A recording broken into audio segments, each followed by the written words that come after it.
Okay. Thank you, Tom. Well, welcome everyone to this virtual meeting of Kensington and Chelsea's Planning Applications Committee. This evening's meeting is held in accordance with government regulations allowing councils to hold virtual meetings. I'm Councillor James Husband, Chairman of the Planning Committee, and I'm joined this evening by 4 of my fellow councillors. Perhaps we can go round and just quickly introduce ourselves. If we could start, perhaps Councillor Adurian. Hamish, are you there?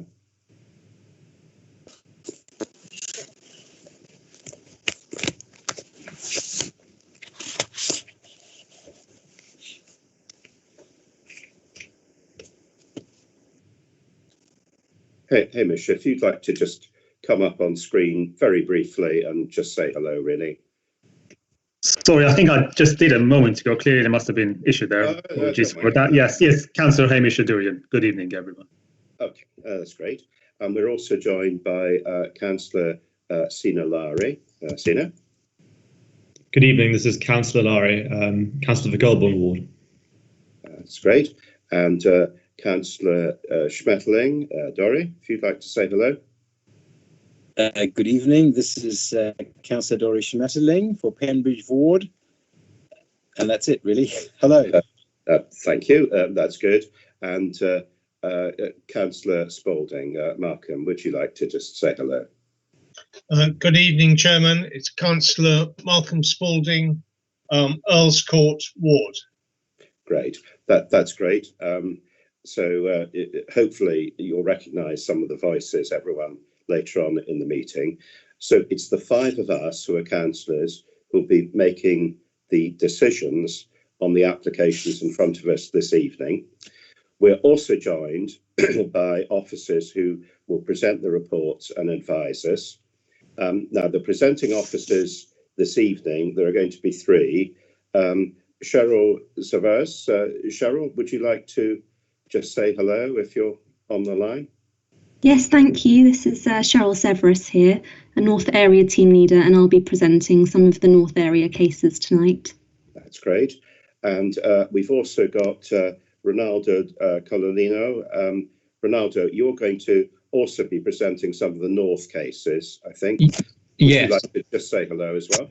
Yes, good evening all. My name is Ronaldo Cololino, Senior Planning Officer for the North team, and I will be presenting 4 cases tonight. Great. That's very good. And finally, Fiona Ray. Fiona, you're going to be presenting the South cases. Would you like to say hello as well?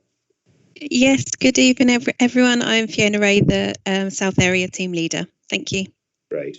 And this evening, the senior officer present is Derek Taylor. Derek, would you like to just say hello quickly? Thank you, Chairman. Good evening, everybody. My name is Derek Taylor, and I'm the Deputy Head of Development Management for the Royal Borough of Kensington and Chelsea.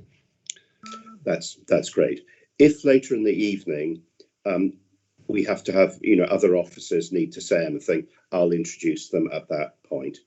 Now, in order to make sure that the line works as well as possible, I've been asked, please switch your video off if you're not speaking, and also maybe go on mute as well, during periods when it's obvious you're not going to say anything.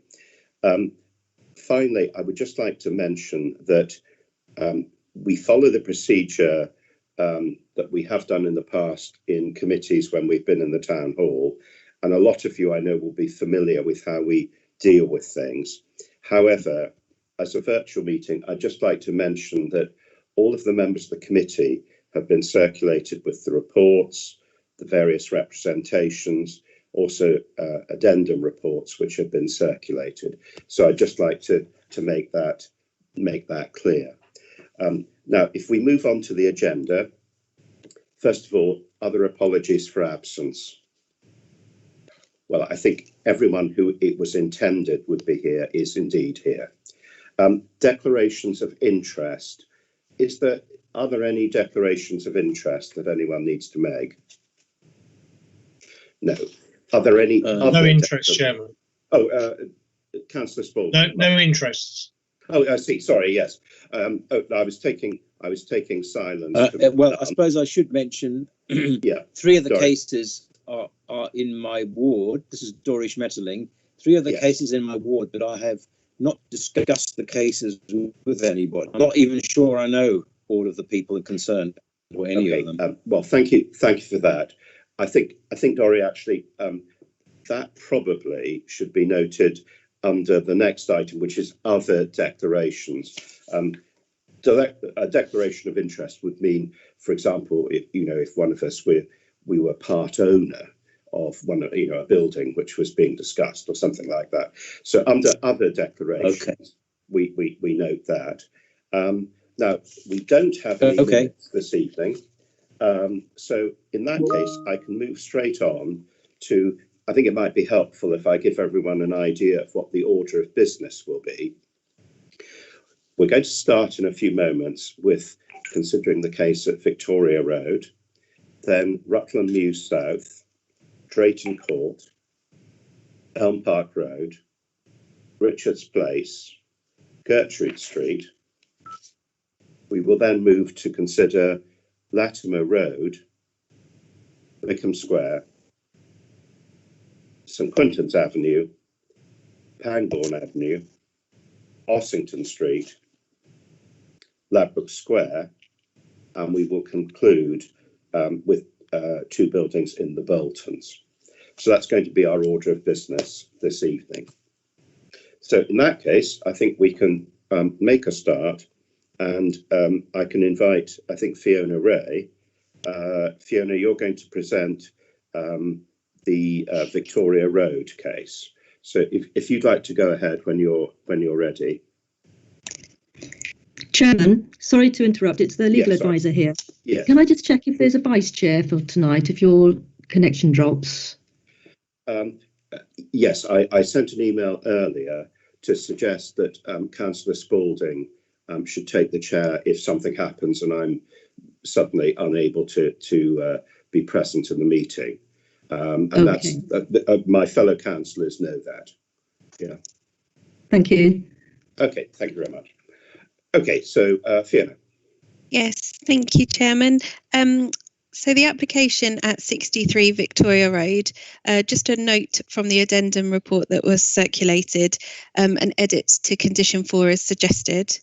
A full summary of the development is listed in paragraph 4.1 of the report, but as a brief summary, it relates to a new basement extension to the property underneath the house and part of the rear garden, some rear extensions and alterations to windows. Some site photographs for you just to show the existing application property from both the front and the rear. You can see the ground floor bay window. Excuse me interrupting. I can't see anything except I don't see the pictures. I'm sorry to interrupt you. This is Dorish Metterling. I only see the Planning Applications Committee screen. How do I see what you're showing? Yes, I was about to hop in and say the same thing. I can't see the slides myself at the moment.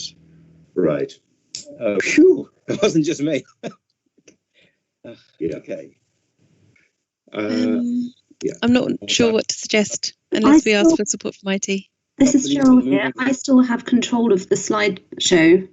Is it possible, Fiona, for you to take over? Yeah. If not, I will move the slides on for you. Let's see if that works. It happened automatically earlier, but let me try and continue now, see if it works. Can you see the photographs now? Brilliant. Yes. Lovely, thank you. So a photograph of the front of the property and of the rear of the property to the right. You'll note from the photograph on the right the bay window extension referred to at upper ground floor level, and also the at first floor level you can see where the height of that infill extension is lower than the neighbour. That's also referred to in the report. This is an aerial image showing the application property, and to the right of that you can see the much deeper extension of the neighbouring property. It just provides you with some good context there. This is the proposed basement floor plan, so you can see the new basement level with a light well proposed to the front and a light well proposed to the rear. We've got the existing and proposed lower ground floor plans, which shows the new extension and the new alterations at the back. Importantly, above the rear part of the basement, we will have some louvered AC grills for the plant that's proposed there. At ground floor level, we can see the roof of the extension that was shown at lower ground floor and the terrace above in this location here. At first floor, it's more changes to the internal arrangements, as with the second floor level, but you can see the neighbouring extension as it extends beyond just to the top of each of those floorings. From the front, you can see there's alterations to the lower ground floor window from the front and the creation of a new basement level. And to the rear, we can see this is where the most change is occurring. So they're proposing to raise the parapet here at first floor level, across alterations to the windows. The lower ground floor extension is in this location, the new basement and the terrace above that lower ground floor extension. In section, this also gives you an idea of the extent of the basement under the house and part of that rear garden area, and also the lower ground floor extension you can see just coming to the rear. That concludes my presentation. We were expecting a speaker, which is why this has been put as the first item, but we now have no registered speakers. Thank you. Okay. So if does anyone have any questions for Fiona Ray about this? Anyone like to ask anything? Yeah, this is Dory. Dory, yeah. I mean, it's basically, as far as I can tell, the objections focus around the noisy air conditioning. And so I guess the question is, it's just sort of confirm in public, if you like, or confirm for the objectors that I know that the plan is that they meet the noise mitigation requirements for council. But if it turns out they turn out to be too noisy, I mean, I presume that people can complain and they can be shut down until measures are taken. Is that correct? Yes, that's correct. So if members refer to conditions 9, 10 and 11 in the recommendation, as we are aware, we have a local plan policy requiring protection for neighbouring amenity, and we also have a noise supplementary planning document that sets out really stringent criteria when compared to some other boroughs about what kind of noise level we would allow. Condition 9 in particular is the most helpful because we require that it cannot be heard from a neighbouring property. So the noise emitted by the plant proposed to the rear, if audible, would be in breach of that condition. So it needs to be below the background noise level at the property at all times of the night. And we can emphasise that the plant can be shut down until quietened, because it comes up later in another application as well, the same concept. It's worse with no abrasions, but this is good. I mean, minus 10 dBA below. Perhaps also, just to emphasise the point. Is that it does make a reference to ambient, and ambient at night gets very quiet. So it really is a stringent condition. Through you, Chairman, absolutely. This condition has been quite successful in with our enforcement team since it's been introduced some years ago. Thank you very much. Good. Okay, well, thank you for that. And we've also got condition 15 about the relatively new code of construction practice, which we've introduced as well, which I think is helpful. Does anyone else have any questions? Chair. Sina, yeah. Hi there. I mean, apart from the issue of the noise, which is clearly the main concern in the objections, as opposed to, for example, the basement.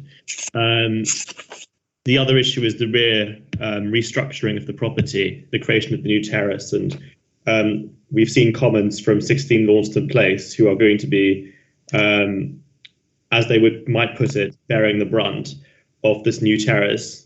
It's a new extension. Currently, they have a window-to-window relationship, but now it's going to be very much more personal than that.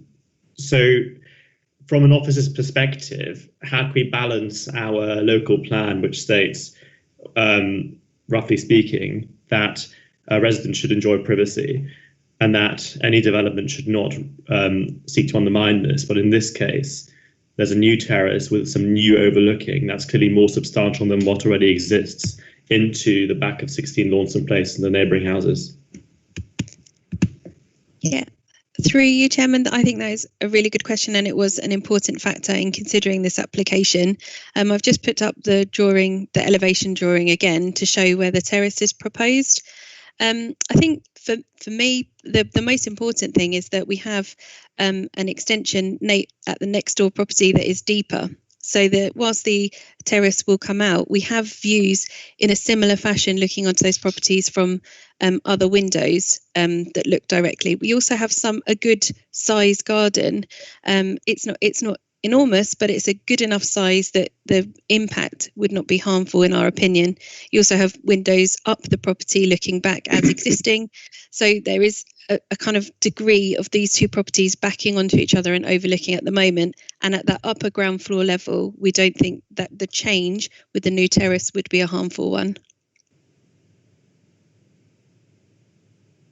Thank you for your health response. Thank you. Good. Very good. I've got a couple more, but after somebody else, of course. Okay. Well, Dori, do you want to go ahead now? Okay. Again, just to, I suppose, more because the fact we don't know who's watching or listening, but Ms. Beckwith at 42 Victoria Road was particularly upset by the fact the basement's being dug. Now, she thought they were banned. I do realise that single basements are permitted, but that does look rather deeper than a simple single basement in a small house. I just skipped the slide. It is a single story, which is one of the key criteria for any basement development in the borough. We have the existing lower ground floor and it's one floor below that, so it wouldn't be considered a double basement. It is a single. It's not we do normally allow up to 50% of the front and rear gardens. That's not happening here. It's just a small part of the rear garden. And we do have conditions in place to reduce any kind of disturbance during the course of the build as far as possible under the Planning Act. So we have our new Code of Construction practice, and we also have professionals overseeing the work and stipulation that they must sign up to the considerate contractors scheme. So we've gone as far as we can under the planning legislation to safeguard the neighbours against the overall building works.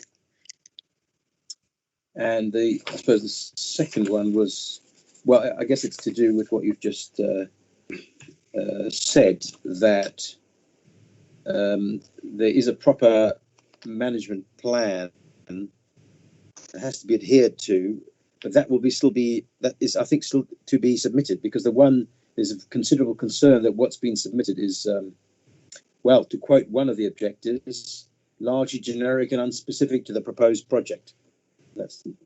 Is that right? So there will be a proper examination of something submitted by the developer. Yes, again, through you, Chairman, we have the CTMP conditions, so Construction Traffic Management Plan, that requires a final version. So we receive a draft one up front with every basement application, so we understand that it can be built, because there are instances where it's really, really difficult. Compared to some of the very, very tight views we have in the borough, this one isn't actually as complicated as we have seen, but we want to know exactly what is going to happen and just before it's done. That's why that condition is in place, because a planning application, if permitted, has a life of 3 years. So in 3 years' time, they may be in a very different circumstance here than they would be if they were building it out now.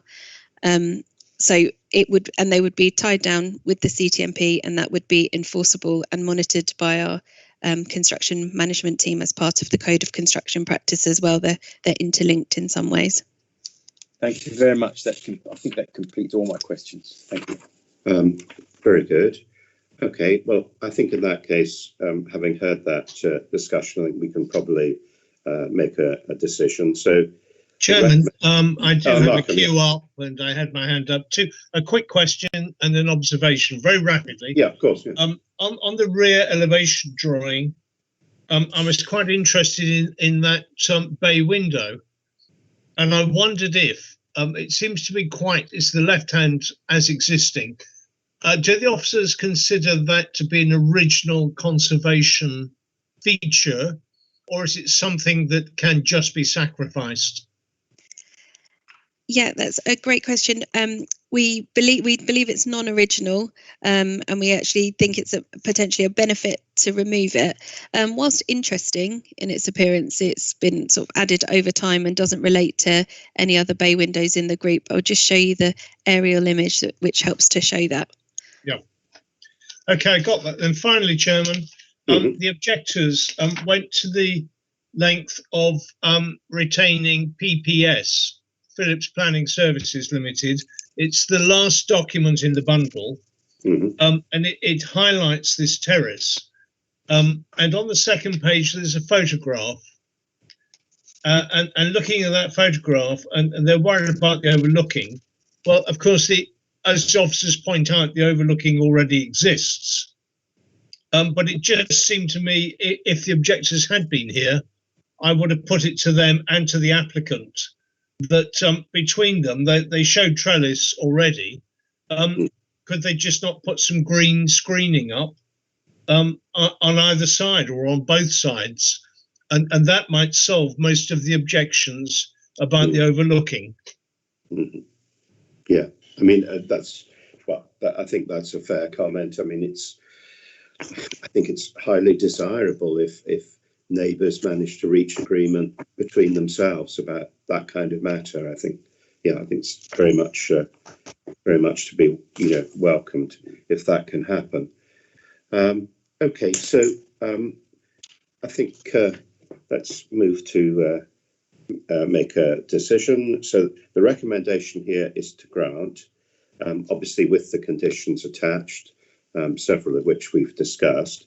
Now I'm going to go down the list. So I'm going to ask if you're in favour of the recommendation or against. So Councillor O'Dourian, are you in favour or against?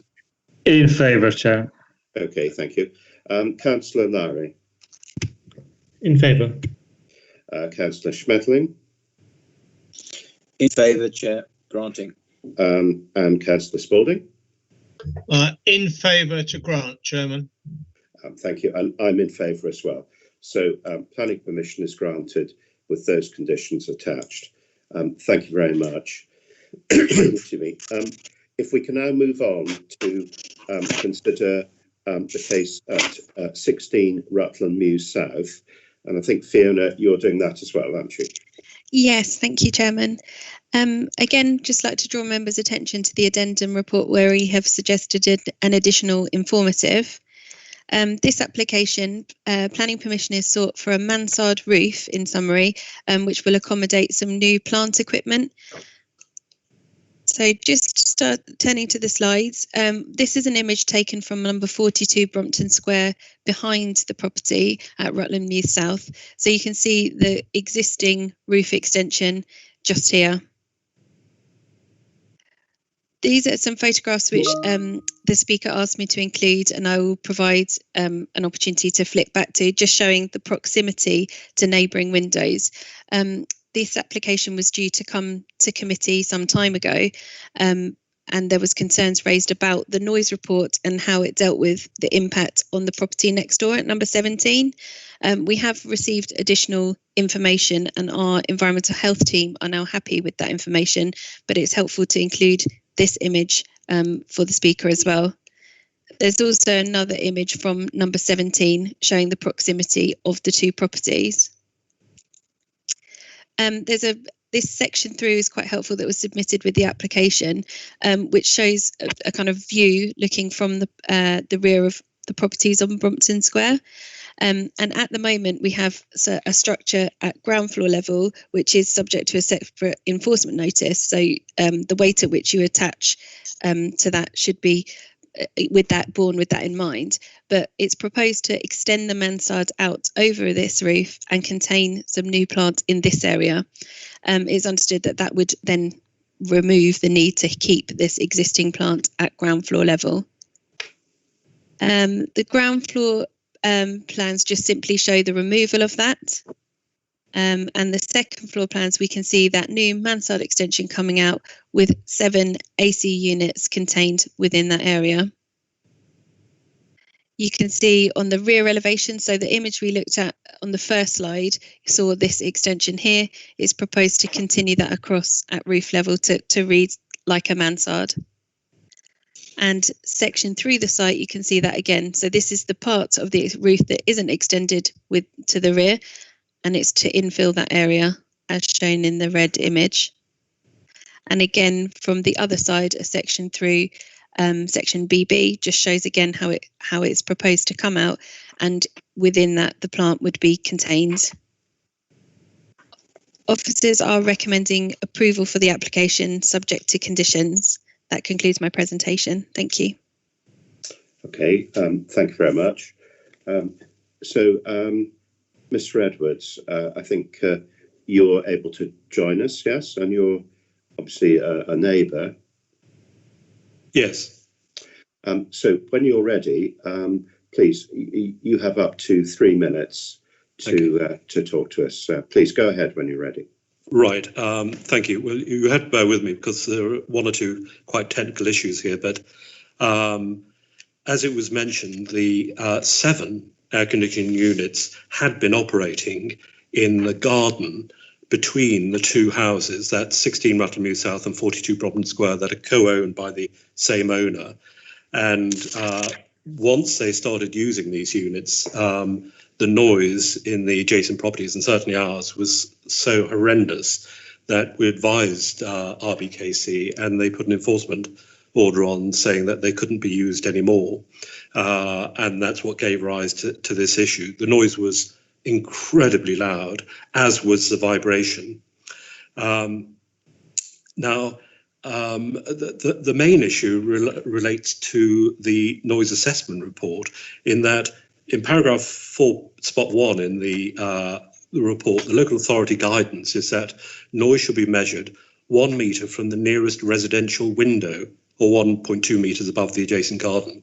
And the report is based on those conditions, but using a back window at 3rd floor level of 42 Brompton Square as being the nearest window, which it's not. That window is 45 feet away from the intended plant room. They totally ignored the fact that our window, which is the only openable window on the back of the property that we've got, is only about 7 or 8 feet away from the intended plant room. Now, we advised the people who prepared this noise report, could they therefore reassess the ambient noise level at our window? And they refused, point blank. Now, there are several points here. First of all, where they took the original assessment at the 3rd floor window of 42 Brompton Square, it's at 3rd floor level, far nearer Brompton Road than we are. And the majority of the noise, as they say in their report, comes from Brompton Road, suggesting that actually the level of road noise at our window would be considerably less, which is actually the case. But far more important, they state in the report that the ambient noise level, as well as being contributed to by the road traffic noise, was also contributed to by the plant that was running in the garden at the time, i.e. the very air conditioning units that we complained about several months ago, and that was stopped by way of an enforcement order. Now, that ambient noise level should ideally have been taken without the plant running. It's absurd to have taken it with the air conditioning units running, because the noise was extremely high whilst those units are running. And my view is that rather than the 40 decibel level that they've indicated in the report as being the ambient noise level during the night, it's actually far less than that were the plant not been operating, which they shouldn't have been anyway. They didn't have planning consent to operate it. And that the noise assessment be undertaken at our window rather than the third floor window of 42 Brompton Square. So in fact, the noise report is very poorly prepared. And the fact that we have invited them to carry a new assessment out at our window and they refused, they've really got nothing to lose unless they know their report is exaggerating the ambient noise level. So apart from that, other issues. We learned that the astonishing number of 7 air conditioning units were required not to provide air conditioning to this property. It's actually acting as a plant room to 42 Brompton Square, the large townhouse on Brompton Square. And there are conduits that are linking 42 Brompton Square with this far, far smaller property, 16 Rutland South, which in effect is just being turned into a plant room next door to our property. Yeah, no, I understand. I understand the points. There are several other issues, but I suppose I've run out of time. Yeah, I think we need to carry on. But thank you for that. Now, colleagues, I'm guessing that we might have questions on this. Who would like to go first? Who would like to go first? Chairman, could I ask? Markham, yes. Yeah, Markham. These are questions really for the officers rather than the objector. Right. The objector's case, I totally understand, and it's my reading exactly of what we've been presented with, is exactly how Mr. Edwards has very eloquently summed it up very precisely, that he's the nearest receptor. Yeah. What worries me is looking, and I want to ask the officers this, looking at 42 Brompton Square. Actually, Malcolm, sorry to cut in. If I can just stop you there. Is there anyone who would specifically like to ask Mr. Edwards a question, colleagues? Well, I would. This is Dorish Metterling. Sorry, yeah, go on. Thank you. I mean, I can just see this racket. I can just feel. I've suffered noise from neighbours myself. But anyway, the question is, I can see, do you think, well, I mean, my question also is a related question for the officers, but to Mr. Edwards, as you may, I don't know whether you heard the discussion on the previous case, but there are references. I mean, it is minus 10 dB of ambient. Now, I know there was a discussion about ambient, but ambient, we know ambient in your area is, I mean, there's no noise around there. It must be dead quiet. It is dead quiet. I mean, it's dead quiet in most of Kent. I mean, most of the borough is a residential area, other than a few main roads. It's residential, just all of it. The question is, do you not think that the requirements of being minus 10 dB below ambient, if it's properly measured, is acceptable? I mean, I can see that one of the neighbours is concerned about the. In fact, is that no? It's not you. Yes, it is you. It'll be at the bedroom level next door, which can be appalling. So, but would you not be satisfied with the requirement, which is the low noise level and mounted on anti-vibration mounts? That's the question. And the answer is no for several reasons. First of all, the ambient noise level is extremely low indeed. It's difficult to explain unless somebody has visited this area just how quiet it is. We are in a cul-de-sac. Rutland Mews South doesn't have any traffic moving through it whatsoever. It is we could hear somebody whispering in the mews at the moment. And behind us, of course, we've got the gardens of Brompton Square, and Brompton Square itself is effectively itself a cul-de-sac. Although it's a square, it only has one entrance from Brompton Road. So in fact, it's incredibly quiet, unbelievably quiet. Another issue is these air conditioning units. One of the air conditioning units that will be serving 16 Rutland Mews South ventilates a basement humidor that they built into the property. And so we will be getting cigar smoke spewing out of this air conditioning unit, which is just about 7 feet away from our only openable window at bedroom level.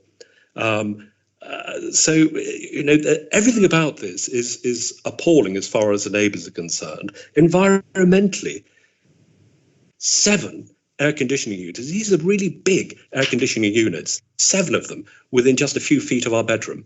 I'm not convinced, to be honest, that this has been gone about correctly in terms of either the noise assessment or indeed the whole concept. I mean, considering the environmental issues, we live in a temperate climate. We're not talking about 1 air conditioning unit or 2. We're talking about 7 serving 2 properties, one of which is a 6-storey townhouse. This is no longer a residential issue. It's more like an industrial issue.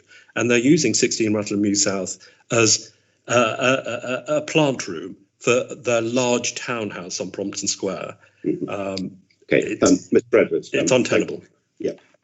Thank you. I think everyone understands the points that you're making. I'd like to move on. Thank you very much for speaking. We now move on to a different bit of the meeting where members of the council ask officers questions before we make a decision. I'd actually like to start by asking Fiona about this, because it seems to me, if you can help us with this. First of all, I mean, putting 7 air conditioning units into a Mews property, on the face of it, sounds a rather odd thing to do. But I'm rather assuming that applicants can do what they like. Okay, so in planning terms, that probably isn't an issue. However, and this is the aspect which I'd like to ask officers if they agree that this is indeed an issue, is that where noise is measured from, because it does seem to me that the neighbouring property is probably the correct place for a noise assessment to be made, rather than a property in another, in Brompton Square, which is much further away. I mean, how do we respond to that issue? Yes, thank you, Chairman. To answer your first question about the 7 units, you are correct that whether it's 1 or 100 air conditioning units, we would be applying the same criteria. So the resultant thing is it should not be audible to any neighbour, the nearest neighbour, or any other. Environment, Mr. Edwards has actually been really helpful giving us information, clarifying things for us to share with environmental health. So our colleagues, our officers there have had the benefit of understanding the relationship between those 2 properties and the position of the windows. The report in paragraph 6.5 tries to kind of sum this up, that there is a benefit to the neighbouring property in that there would be this kind of mansard roof constructed around it, and there would be the open top. And the reason they would need to know still about number 42 and the impact there is because, as far as I understand it, not being an expert, the noise travels in straight lines. So the barrier created, the kind of acoustic enclosure created, the way that works, would provide extra protection to properties on Rutland Mews South. Now, irrespective of either of those things, they have reviewed the noise criteria. They have understood that we haven't been given, the applicant hasn't taken up Mr. Edwards' offer of doing a noise assessment from his property.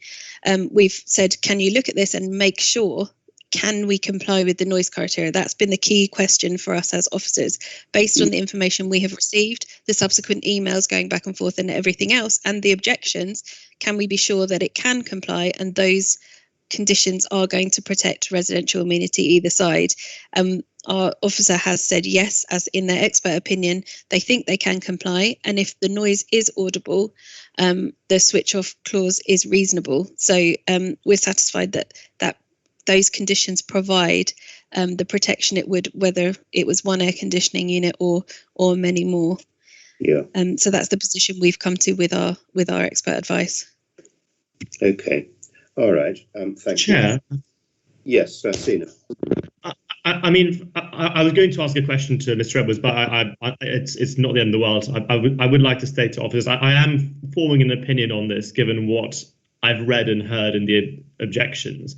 I mean, from a professional perspective, if we now know it is a fact that the noise report is not coming from the nearest window, why is it allowed that this application should come to this committee? Because I think it is slightly misleading to make an assertion that it is compliant from a noise perspective when there are residents closer to where that report was assessed from who will be bearing the brunt of this. I think that's one thing that needs to be addressed. And I think it's a great shame that the applicant did not come here tonight to address the substantial concerns from multiple residents about this. Perhaps they're cavalier to the process, but I think there's a lot of concerns we ought to have about this application. Okay, thank you. Chairman, could I ask a question? Yeah, sorry, yeah, thank you.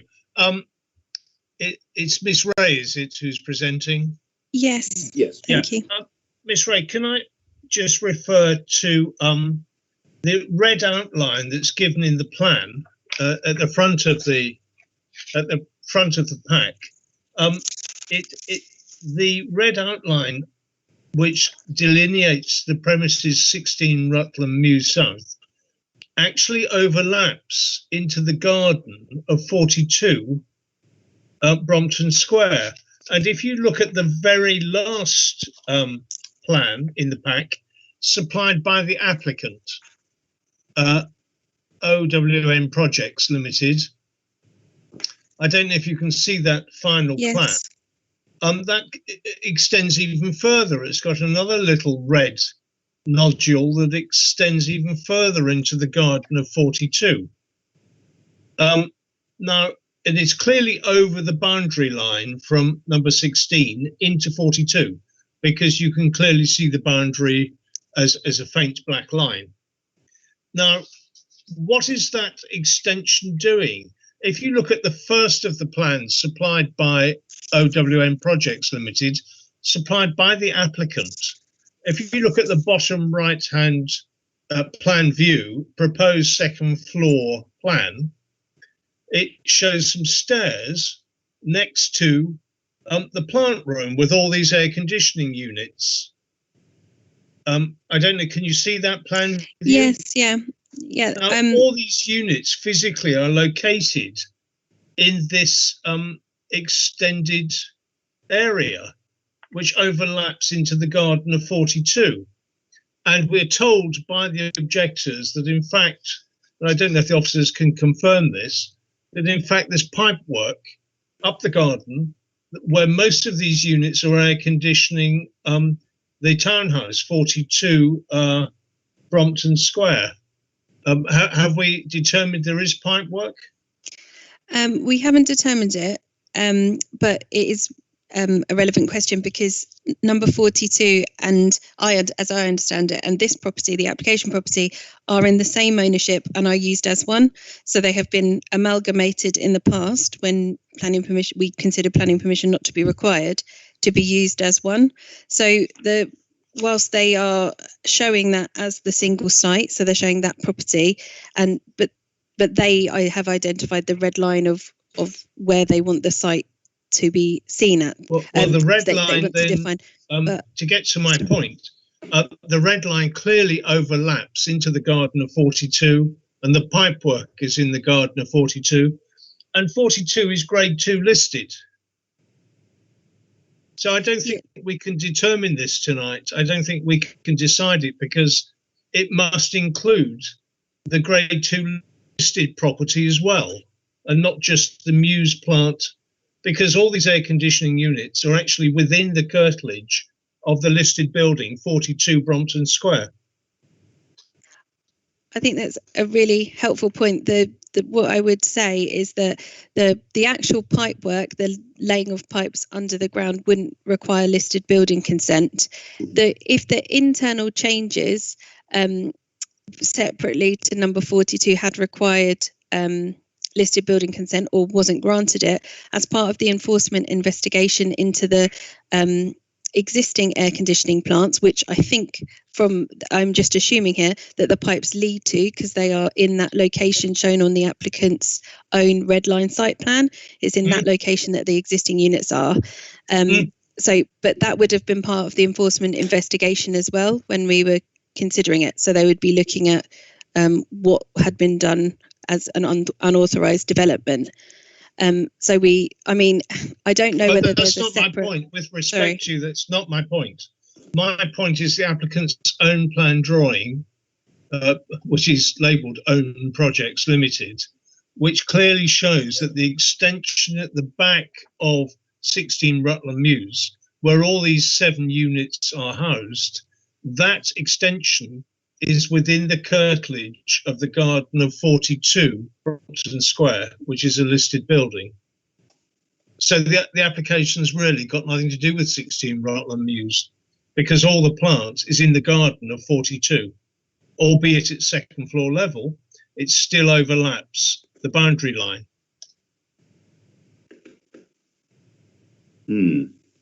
But I mean, I may just double check with our legal advisor or Mr. Taylor, but my understanding would be that there would be no listed building consent required for any of this, and they could divide the garden at any point if that's. But Mr. Taylor has offered to comment. Yes, Derek, you go ahead. Help Markham and me on this point. Yes, Chairman, thank you. Well, it's an unusual situation, so that's certainly quite evident. But the listing of the Brompton Square property does not include the Rutland Mews South property. The listing does include the boundary walls, so I mean it's not just the house at Brompton Square. It would certainly include the boundary walls, but there's no alteration proposed to the boundary walls that would also be covered by the listing. Listed building consent would not be required to add the air conditioning plants to the upper part of the application property. Okay. Thank you. I think, colleagues, I'd like to come in here. I think from comments, I feel that it sounds as though we're rather unhappy with what's in front of us. I would suggest that the principle of extending the mansard on this particular building is one that it would be quite difficult to say that was objectionable. I think there's as we just heard, there's quite a complicated argument as to whether this building should be viewed as part of 42 Brompton Square, is in the same ownership. But I think officers have probably made it clear that that's not really the right way of doing things. Personally, I'm inclined to come back to where Mr. Edwards started, actually, which is really the substance of the issue. It's about noise and potential nuisance to the immediate neighbours in Rutland Mews. And I think that, personally, that is a significant point. I would be inclined to say we should probably defer this and require the applicant to produce further information which would demonstrate that there wouldn't be an impact on the immediate neighbours, and by neighbours we would mean residents living in Rutland Mews South. That would be my inclination. Tell me, is there anyone who would take a contrary view to that? Does that make sense to people, everyone? No. Okay. Yeah, I was just going to. It makes sense to me, but I just have an additional question in this respect, if that's okay, the officers. It is. I mean, I must admit, I am also very concerned about the environmental issue. I mean, in such a case, to what extent has the Environmental Health Department been involved, or can be involved, in also this point about exhaust fumes? I mean, whether there'll be cigar fumes emerging from the air conditioning from a humidor, is potentially moot. But the fundamental point, the underlying point that was made by Mr. Edwards, I think, is still valid. You know, we don't know what's going to come out, the noise and the smells and everything. So wouldn't environmental health be involved as well in this planning? I know it's not quite a planning issue, but maybe it is a planning issue. So, I mean, I agree with what Councillor Husband has said, that we should be deferred and investigated further. I think that's my point, really. Thank you. Okay, Fiona, would you like to comment on that? I guess environmental health, I mean, you know, smells and things are covered by environmental health as well. But in this case, it's really noise from air conditioning units and also vibration, which is the other important issue. Yeah. I mean, Yes. seven air conditioning units, and next door. Sorry to come in there again, but next door, the vibrations. I don't know how much insulation you'd need to stop vibes coming. I'm not sure that a anti-vibration mount would be sufficient, frankly, knowing what some of these buildings are like. There you go. Thank you. Okay. Just to answer your question, Chairman, they're not applying for any extract ducts or anything like that, so it's just for the air conditioning. Yeah. No, that's understood. Okay. Well, now I'm wondering what the best way of doing this is, and I'll take officer advice. Obviously, the recommendation is to grant. Do we need to vote on that, or can I simply propose, and obviously a colleague would have to second, that we defer the application because we feel that further information needs to be provided on the impact of the air conditioning units on neighbouring properties? Would somebody like to help me on that? Chairman Derek Taylor here. Yeah. Yes, you should first of all decide what you want to do with the existing recommendation that you have before you. And then if you decide that you don't want to approve that, then obviously you can move to a second motion to defer. All right. Oh, okay. All right. Very good. Chair, sorry. Yes, Sina, go on. Are we allowed to be more specific in our deferral and state we wish that a noise assessment be provided from what we know to be the nearest window, which is Mr. Edwards' property? Not to mention the wall. Chairman, the answer is yes, absolutely. If you do move to the second motion, which might be to defer by the sound of it, then the more specific that you can be as a committee in terms of what you want done before the application is brought back to you, the better. So to be specific to a particular property or group of properties would be very helpful. Thank you, Mr. Chair. Yeah. Okay. I mean, I think that's useful. Thank you. Thank you, Councillor Lowry, for that. No, I think we probably go along with that route if we got there. So what I'm going to do is I'm going to put the recommendation to grant with the conditions to the vote. We'll see where we go. So the recommendation is to grant. Can I see those in favour? So Councillor Adurian. Against, Chair. Okay. Councillor Lowry. Against. Councillor Schmetterling. Against. Councillor Spalding. Against, Chairman. Thank you. And I'm against as well. Now, I would suggest, I don't think this is something that we should refuse. I think instead we should defer it. And I think it should be deferred for a very specific reason, that there should be an assessment made of the noise and vibration impact on immediate neighbours. And I think that's 17 Rutland Mews South. And I would assume, maybe officers can help, I guess it's 15 Rutland Mews South is the other neighbour. Would that be correct? Yes, that's correct, Chairman. Great. So I would propose that we defer the application on that basis. Could I ask somebody to second that, please? I'll second it. Dory Schmetterling, I'll second it. Okay, Councillor Schmetterling seconds. So we will now have a vote and I'll go down the metaphorical table, the virtual table, and in the same way. So this is a motion to defer for the reasons we just given, proposed and seconded. So, Councillor O'Durian, are you in favour or against? In favour, Chair. Thank you. Councillor Larry? In favour. Councillor Smedling? In favour. Councillor Spalding? In favour. And I'm in favour of the motion I've just proposed. So, so that is deferred for those reasons, obviously that work will have to be conducted and come back to committee in due course. Okay, that's good. Thank you very much indeed for that. If we could now move on to consider the application at Drayton Court. And I think, Fiona, that is still you, isn't it? Yeah. Yes, thank you, Chairman.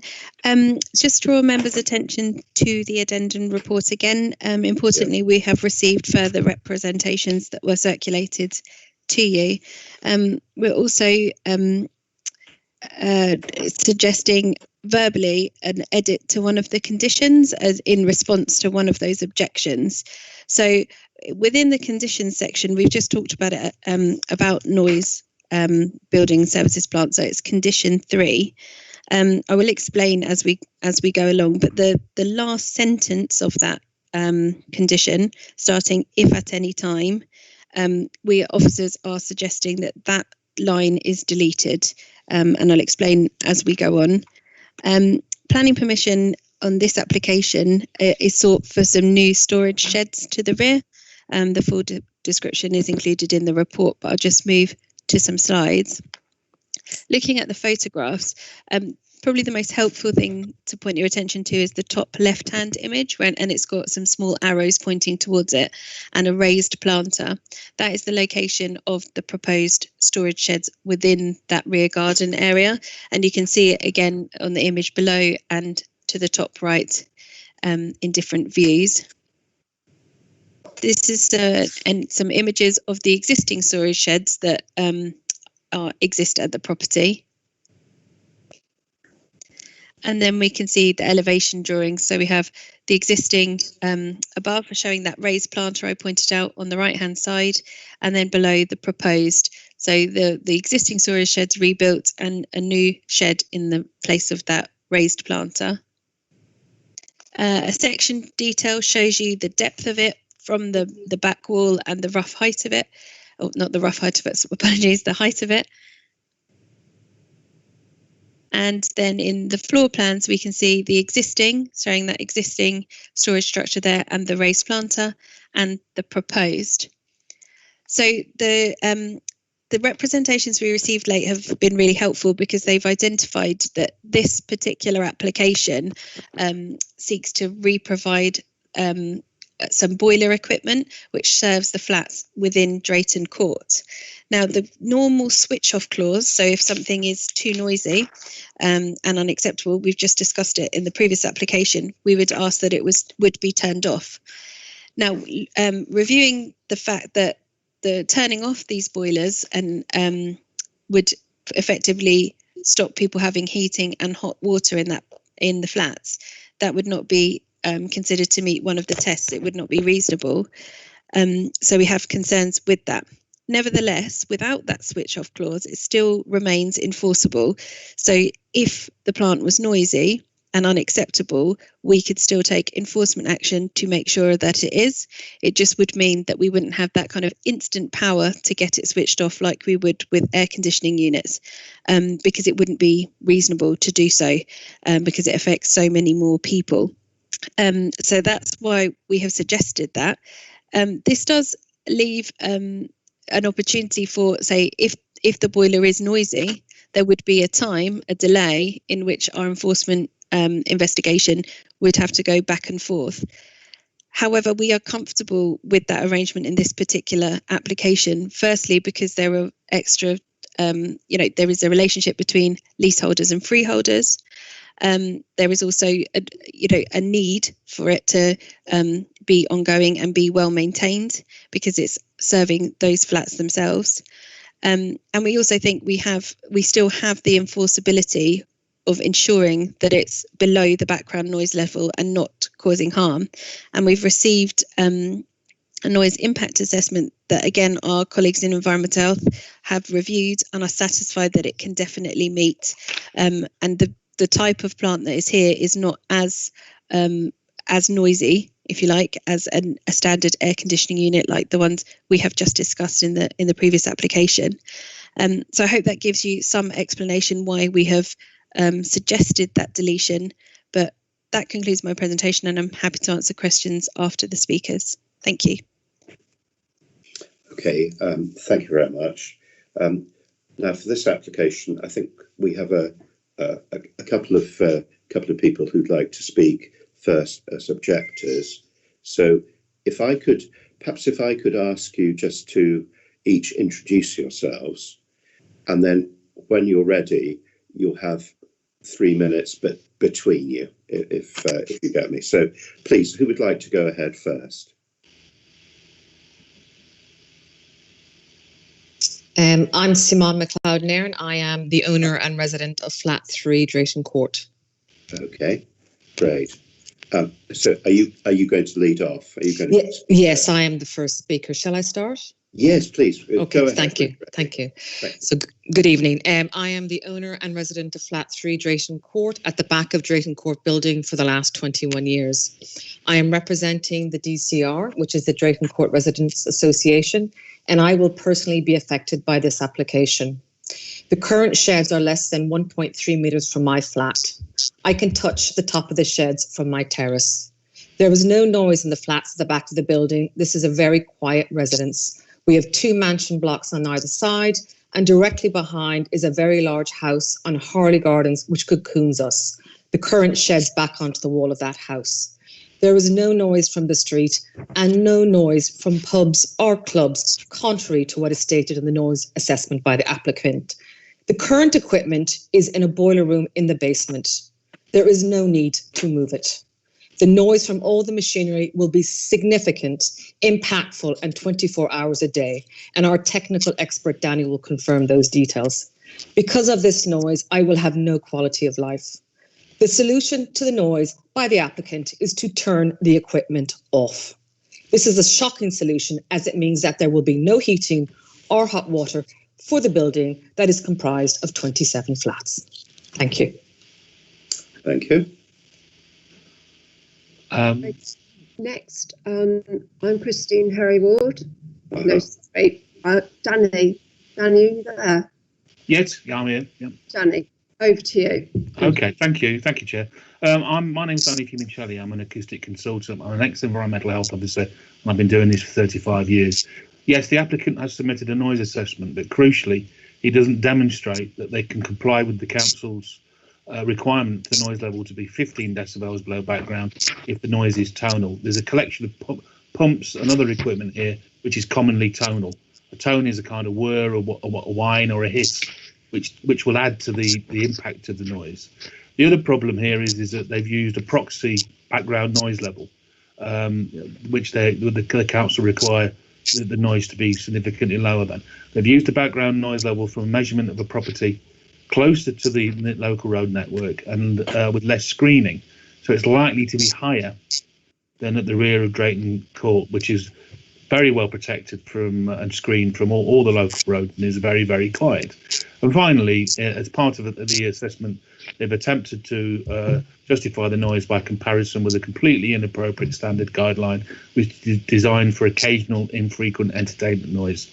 This noise will happen every day, if not all day and every night. And a lower, more stringent standard is required, as the council normally requires. Unfortunately, they haven't demonstrated compliance. Right. Okay. So time is more or less up. Thank you for that. Now, afterwards, there are probably going to be questions from myself and my colleagues.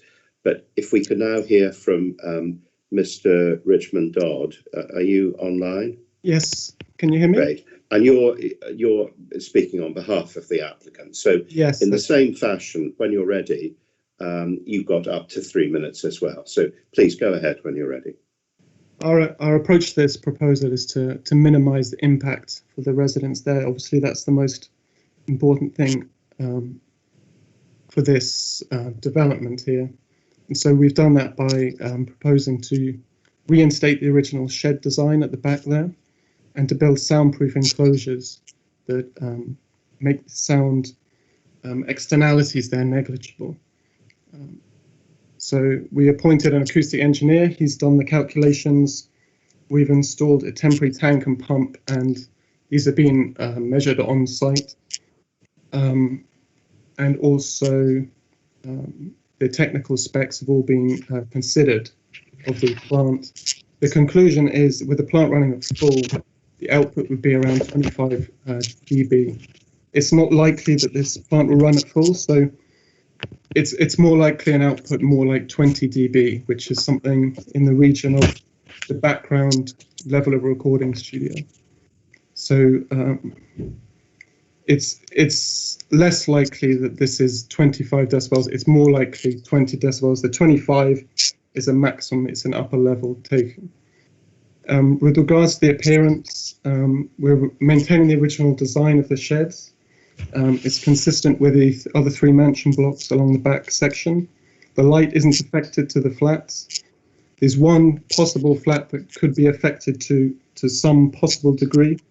This is flat 1A, which is, you can see on the plan, the flat to the right side on the plan.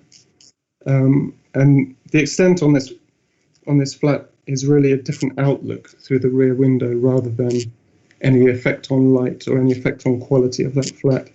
That room also has 2 other windows that it looks out at, one to the side and one diagonal. It's a kind of 3-bay window. So this is really the extent of the effect, this flat 1A. We're currently speaking to the new purchaser of this flat, and we've agreed new planting along the side elevation to compensate for the loss of planting in the other area. I'd also just like to say that this plant has to go somewhere. So if it doesn't go in this rear section, it will go in the front section, the original boiler room, and the same issues just be moved to a different location. So there's possible heat output, there's gas, electricity, the fluing issues, vibration, high water pressure, water storage. These things were currently an issue inside the main building in the lower ground floor. So we're proposing to move them to the back outside to mitigate some of these risks as well. So the risk of fire inside the building is now not a risk. It's at the rear of the building, separated with an air gap. Similarly, the sound is less of an issue as it's separated from the main building. Okay, thank you very much indeed for that. Colleagues, do we have questions? And please, if we can make sure we direct the question to a particular party. Who would like to go first? No one's volunteering. I don't mind. Okay, Dorrit, you go ahead. I find a way of raising my hand actually on this. It's on a beauty. Yeah. Okay, So, Dorrit, okay, you go I'll- ahead. Yeah. Thank you very much. Sorry about this. As I said, I can't raise my hand. Anyway, it's just, I mean, I appreciate the worries of the objectors. I mean, there's a whole bunch of them, and I have always every sympathy for the objectors of noise, potential noise and vibrations. But if I appreciate there's some disagreement or unhappiness with some of the reference by where the noise was measured, but if the condition says that it has to be, 10 decibels below ambient, that's a lot. That's dead quiet. So why wouldn't that reassure you? That would be, of course, to the objectors. That would be the question to the objectors. Don't mind who answers that. But if there is a stringent condition, I appreciate also the switch off clause is very strange, because switching off in this case would cut the entire block of flats off from hot water and heating, which seems, as somebody pointed out, I think the word was ridiculous or something like that. So my question to the objectors is, though, is that not assurance? I then have a question to the applicant isn't that bit extreme that the only thing you can do is to comply if it's noisy, is turn it off, which will inconvenience a lot of people in your block of flats. Thank you. Can I ask, as the applicant, can I make a comment? Sure. Well, according to the chair is obviously permitted. Well, I think Councillor Schmetterling asked the objectors a question first, so I think you should go first in responding to what Councillor Schmetterling said. So I don't know. Thank you, Chair. This is Danny Fiumincelli. You go ahead. The Royal Borough's standard condition for here is that generally the noise from plants should be 10 decibels below background. But it also requires that where that noise that contains particular characteristics which make it noticeable, and in particular what's called tonality. I describe that as a whir, a hum, a hiss. It's a particular component of the noise that makes it more noticeable. And in those situations, the borough requires the noise to be 15 decibels below the background to allow for the extra impact of sounds that contain those kinds of noises. Now, that's not been addressed in the noise assessment. So there's no evidence to show that that this plant can comply with the condition that's put forward in the committee report, which includes the 15 decibel requirement where the noise is tonal. Okay, all right, thank you. Christine Herringwood here. You. If I could come in on that, please. If committee are not minded to refuse this application this evening, then we'd ask you to consider a further rewording of the conditions 3 and 4, just to impose pre-commencement requirements, so that before the development is commenced, the applicant is required to submit details which address the criticism raised by Mr. Fiumincelli and show that the appropriate noise levels can be reached. We don't see what objection the applicant should have to that. Okay. And it would address deficiencies in the acoustic report that's been submitted to date by the applicant. No, I think that's an interesting reply. Thank you for that. If I could ask Mr. Richmond Dodd, would you like to respond to the points that Councillor? If I can, just a couple of points. Regarding the tonal issue, I believe in our report, our acoustic engineer says it won't be tonal. So having looked at the specific equipment, he says that it won't be tonal, just on that point. With regards to the overall sound, I did actually initially propose to him that we have a very solid concrete inner shell to this. So there would be a cast concrete roof and a secondary skin to the front masonry layer. And he didn't think that was necessary. He said that the attenuation was so good anyway, and the output was so low that actually his spec is quite low to reach this level. It's not the most that we could do in this situation. So it's possible when we come to the build that we will overbuild it, just to make sure that it won't be a future issue. Okay. All right. Thank you. Anyone else like to ask a question? Could we ask the objectors what they thought of that reply? Okay. All right. Yes. Just briefly, if you'd like to respond. Well, I addresses the points, but I'll defer to Mr. Fiumincelli. I've checked the report several times. I've just checked it again. There's no statement in the report that the proposed plant does not have tonal characteristics. The noises from the plant has been measured, but it's only been measured in terms of the overall noise output. He hasn't looked in particular at whether the noise is tonal. Thank you. Okay, all right. So a pre-commencement element of the condition would allow them to check that and deal with it if it is or isn't tonal. All right. Thank you very much indeed for that. Thank you. Okay, well, colleagues, I think we should move on now. If I can thank everyone who's spoken, thank you very much. So questions, colleagues, questions to officers. I mean, I'd like to start off really.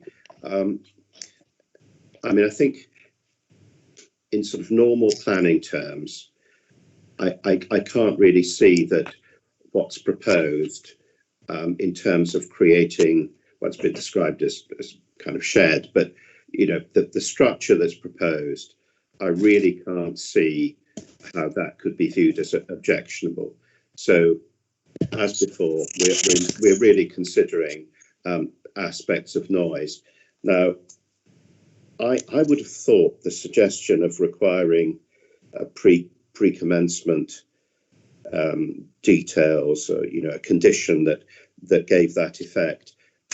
My question to officers is, I would have thought that seems to me quite a reasonable way forward. Do we think it's feasible to adjust conditions to give that effect? Fiona, what do you think? Chairman, well, if I could sort of come in to answer that, because sort of unknown to anyone else, I did have a conversation yesterday with our environmental health officer, and then another one today, in fact. The idea of a pre-commencement condition is interesting to a point, but there's one thing I think wrong with that, which would be that if it was a pre-commencement condition, in other words, they couldn't actually install the plants before they'd satisfied the condition, we would still have the situation where it may be that you know, something went wrong, it wasn't installed properly, and nobody would really know. There is something called a post-completion test report, which wouldn't be a pre-commencement condition, but what it would mean would be that presumably whilst they would be installing the new equipment, obviously the existing plant has to keep going to provide hot water and heating and so forth. The post-completion test report would be something that they would produce and submit after they'd actually constructed the new plant, but they couldn't yet use it. So think of it in terms of a pre-usage condition as opposed to a pre-commencement condition. Right. And it could be that a condition could require them to carry out and submit a post-completion test report, which would then demonstrate how they would keep within the prescribed sound levels. And they could address matters as to whether there'd be anything tonal within there. And they would do that whilst the existing equipment was still working, before any such time as they disconnected that and then moved on to reliance on the new equipment. Okay, and that's something that could be, that's something that would satisfy all the tests for a condition. So it's something that we could add as a new condition. Yes, it would be. That would be clearly necessary for all the reasons being discussed here. Yes, because of our discussion, yes. And it would be reasonable and enforceable and precise and so forth, yes. Yes, good. Well, I would have thought, I think that sounds actually a very good suggestion, Mr. Taylor. I think that may well be the way forward. Colleagues, any last sort of points before I think we should move to make a decision, but I would suggest that we add a condition along the lines that Mr. Taylor has just outlined there, because I think that would be helpful all round. Anyone got any quick points, or are you happy we can move ahead? Okay, well, in that case... sorry, Chairman, Derek Taylor here again. Just one quickie on that. Yes. We'd still be recommending as officers that the existing condition 3 should have the last sentence deleted. In other words, what we don't really want here is a switch-off clause. Well, we want them to comply with the condition, but we don't want them to switch it off if there was a problem. Okay. So we'd still be recommending deletion of the last sentence. Okay. All right. So can I ask Chairman? Sorry. Chairman. Good. Dory, go ahead. Dory, you go first. Dory, you go first, and then I think Lorna, you wanted to make a point. Chairman, I'll just say my query has been answered by Derek. I just wanted to make sure that last sentence from condition C was going to be deleted. That's right, yeah. No, I wasn't. Don't worry, I've not forgotten about it. Doric, do you want to make a last point before we? Yes, I mean, basically, I think what you Chair suggested is a good way forward, and what Mr. Taylor proposed. My question is, I suppose, if the noise report of the new equipment suggests it doesn't comply, then what about the applicant's suggestion of, he said, if I understood it correctly, this overbuilding, in other words, to do what they originally suggested, but the supplier of the construction people suggested may not be necessary. So something could be done afterwards, could it, do you think, to the officers? Well, Mr. Taylor, I guess part of satisfying any condition would involve potentially small redesigning or reconfiguring of plant in order that it did satisfy any conditions that we set. Yeah.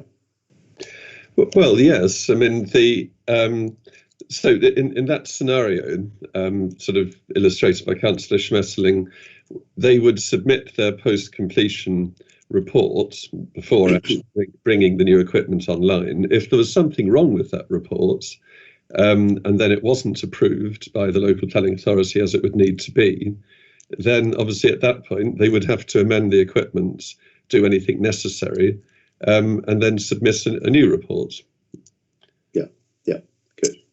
Yeah, I'll then answer the question. All right, very good. Okay, so I'd like to now take a vote on this. So the recommendation is to grant, but with noting, first of all, the deletion of the last sentence of the condition 3 that's in our reports, and also the addition, importantly, of the post-completion test report condition that Mr. Taylor has outlined. And obviously officers in a decision notice were we to grant this would obviously, that would be written out to give that effect. So on that basis, can I ask if you're in favour or against the recommendation with those points about conditions noted? So Councillor Adurian, are you in favour or against? In favour, Chair. Thank you. Councillor Lowry?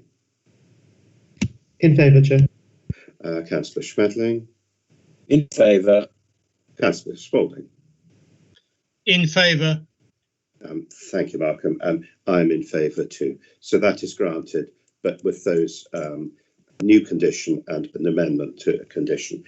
Thank you very much indeed. That's good. Thank you.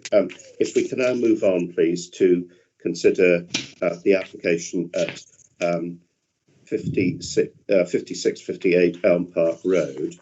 And Fiona Ray, Fiona, that's you again. Yes, yes, thank you, Chairman. Thank you. They just draw members' attention to the addendum report again, as we are suggesting an additional informative. Planning permission here is sought for the enlargement of a garden room that already was given planning permission, but they're now wanting to make it bigger, and the construction of a single-storey rear extension and the formation of a new Juliet balcony. So I'll just take you through some slides. These are some site photographs. The rear elevation on the left-hand side showing where the rear extension is proposed and the Juliet balcony. The image on the bottom right is just of a neighbouring outbuilding seen within the rear garden setting. This view of the neighbouring outbuilding on the left is actually from within that site rather than the application site. The application site is this rear garden on the right-hand side. This image shows the consented schemes. So they have planning permission for a single-storey rear extension, as shown in red here, and also for a smaller outbuilding, shown in the rear garden set off the boundaries. The consented elevations, we can see the rear extension that's already been granted to the rear without a Juliet balcony proposed. And this is the elevations of the outbuilding that I showed you in the previous slide. Now, the new elevations, we can see a similar rear extension proposed on the back with the additional Juliet balcony with the railing going across. And then the lower ground floor plan shows that rear extension at the back in a similar position to what was approved, but also the new outbuilding. Now, the outbuilding as proposed now is larger and creates an L shape.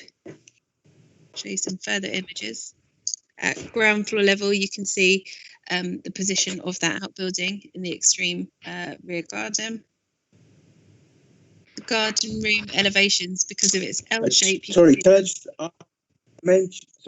I just say, in case you're using a pointer, we can't see it. At least I can't. In case you're moving a mouse around or something, I can't see a pointer. Right, apologies for that. I thought we were that you so could just see have it. to say left or right or in the middle. I will. No. I'll just quickly run back to this slide then. Just this is probably the one that needs greatest clarification. Thank you. So on the top is the existing floor plan and the bottom is the proposed floor plan. And you can see on the extreme right of the slide the L shape of that proposed outbuilding. So when you compared it to the consented slide, you can see the increase in size. And then this is existing at the top, proposed at the bottom, the ground floor plan. And this is the garden room elevations as now proposed. So if you look on the left, you can see how that L shape would work and how there's two slightly different roof heights across it. And this visual is not a verified view, but it just gives you an indication of the resultant impact. So the L-shaped nature of that property, of the rear garden outbuilding, and also the rear extension, the flat roof of it within the context. That concludes my presentation. Thank you, Chairman. Good. Thank you for that. Now, I think we've speaker registered to object to this. So, Mr. Barron, I think John Barron. Yes, that's me here. Thank you. Yeah, that was bad. Okay, so when you're ready, please, you've got up to 3 minutes. Please go ahead. Thank you very much. Thank you very much, Mr. Chairman and the committee, for allowing me to speak on behalf of Mr. and Mrs. Ben Halim, who are the owners of 26 The Vale, and they're the next door neighbours to this proposal. Our objection to this planning application is regarding the proposed French doors and the Juliet balcony.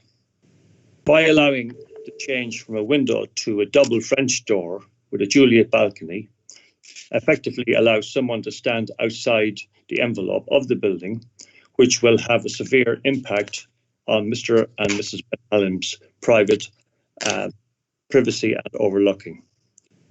Moreover, notwithstanding the application, and condition number 6.1 of the proposed planning document, which precludes the flat roof, future use of the roof terrace, the existence of French doors and a balcony would increase the likelihood of an informal use of the flat roof as a terrace. Now, I'm not saying that this is going to happen with the present owners, but it's definitely possible with future owners. There is nothing to stop the proposed Juliet balcony from being hinged for more easy access to this roof. From scaling the drawings, the Juliet balcony is set out 30 centimetres from the centre line of the proposed French doors, and the French doors are 90 centimetres from the boundary line, which would allow a person or persons to stand and directly overlook Mr. and Mrs. Ben Halim's garden. And directly onto the position, they have set their external dining table, which would again have a severe impact on their living conditions. Also in condition 6.1 of the proposed planning document, it states, the dropping of the windowsill to form a French door would not result in the creation of a harmful overlooking neighbours' properties. Full stop. But this statement fails to address the Juliet balcony scenario, where a person or persons standing on the balcony would have a direct view of Mr. and Mrs. Ben Halim's property, due to its proximity, and there would also be an earshot of their dining table, which is directly below this area. It also states the property also benefits from the views as a result of the existing opening. We agree with that. But yes, the opening is a window, and we all know there's a huge difference between a window and a double French door with a Juliet balcony that extends beyond the line of the rear facade. Also, I think the plans are lacking in the fact that don't show any relationship between the overlooking aspect and the relationship of my client's property. So we strongly object to this application in its present state. Okay. Thank you. Thank you very much. If you can just stay on the line, and I think we now would like to hear from the agent for the applicant. So if you could introduce yourselves, and in similar fashion, you have up to 3 minutes as well, and then maybe there'll be questions. Hello, thank you for giving us the opportunity to speak. My name is Siniša Rodić. I'm one of the architects that is representing the applicant. And I would like to start by obviously saying that the applicant really understands the concerns that were raised by the objectors, and I also wish to say that there is no intent by the applicant for the kind of illegal use of the roof of the extension, and I think that seems to be at the core of the concerns here. And I'm sure, as the officers will explain, I think there is a mechanism that if this consent was to be granted, that any illegal use can be prohibited by way of condition and enforcement can be taken. I think that there is no intention by the applicant to use the roof as a terrace, and they want to kind of offer their assurances to that effect. Now, in terms of the couple of points that were raised specifically, that I would like to say that the proposed balustrade is in fact higher than the existing window sill, so I would argue that it's actually in fact probably harder to access and jump over that than it is to come out of the existing window. In our own assessment, and obviously in the council's assessments, and during our pre-application inquiry kind of conversations, we established that there will be no kind of increase of the existing overlooking, as the Juliet balcony really only projects 1 foot, and from that position it is not possible to look into the interior of the adjoining property due to its location and the depth of the walls and the mullions within that aperture. So there is no material increase of overlooking. I think in terms of the overlooking between the garden and the property that's already existing, and I will refer you to rear elevation drawings, both of existing and proposed. So the conclusion that we've reached in our own assessments was that in fact there won't be any kind of loss of amenity to the adjoining neighbours. That concludes our sort of response, and I'm happy to answer any questions. Okay. Well, thank you very much indeed. Colleagues, who would like to, anyone like to ask a question here? And please state who it is you're asking. I'd like to go ahead.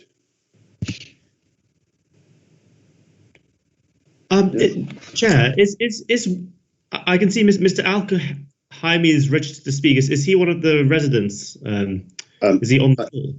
No, Mr. Barron was speaking on his behalf. Right.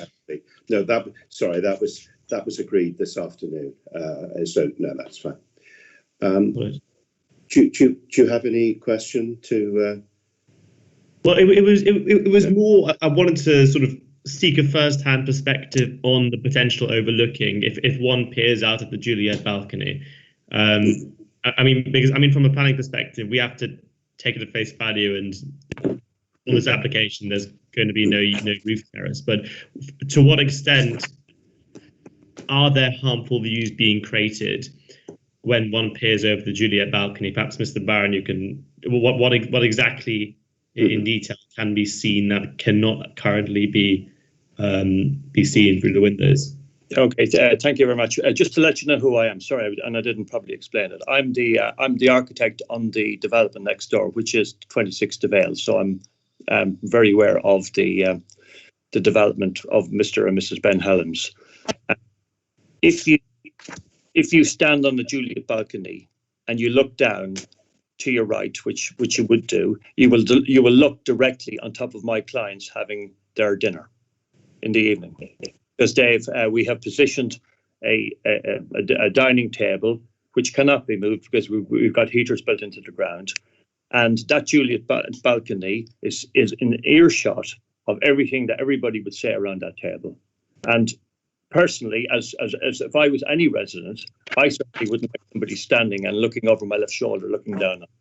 I think there's a big difference between a window and French doors with a Juliet balcony. That Juliet balcony, the actual plane of the balustrade is beyond the line of the external facade. So it's quite easy for somebody to stand there, lean over, have a cigarette, have a drink, have a glass of wine, whatever you want to do. You look directly on top of my client's property. And it's just a sheer overlooking privacy situation. We're not objecting to the extensions.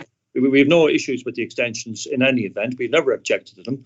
All we're interested in doing is securing our privacy. That's all it is. Simple as that. That's helpful. Thank you. No problem. Okay. Any other questions? So could I ask Mr. Barron something? Sorry, go on. Also later, later, or maybe now, also the officer to reduce the drawings, because the drawings in the pack, in the written pack, are really difficult to read. They're very faint. So my question to Mr. Barron is, so what would you like to see that would satisfy you? In other words, no Juliet balcony. Well, thank you very much, and it's a pretty straightforward question. And I always, if I'm in the business, I like to get my permissions, but I'm also in the business of saying, if I was in that position, would I actually like somebody listening to me if I want to go out and have a nice chat with my husband, my kids, or anybody else, without somebody opening a door, walking out into a balcony and looking straight down on top of me? And in this particular situation, and I know the site extremely well, changing that to that situation would cause severe harm to their privacy. I can tell you that now. And sorry, just to finish up, I don't really understand. They've got very good extensions there. They've got a flat roof there, which is fine. We know it can't be used legally as a roof terrace. Why put in a Juliet balcony and double doors leading off a wardrobe? What's the purpose of that? Surely the window that's there, which is quite large for the size of the room, it's way over the building regulations requirements for ventilation and light. Why would somebody want to put in a double doors in a Juliet balcony looking within 900 millimeters of somebody else's property that they can look straight down on top of them? Don't understand that. Okay, thank you. By the way, I'm Dory Schmetterling. I think I've got my video on. You can see what I look like with the light on. Okay, thank you very much. No problem. Anyone else? No? Okay, well, thank you very much. My apologies. Am I able to respond? This is the architect for the second, or I'm not allowed to respond? Well, unfortunately, no one strictly, no one's. Okay. Well, No could I put a? Sorry, may I ask a question? May I put the question to the applicant then? May I do that? All right, go ahead. To respond to the. All right, go on. To Mr. Barron's point.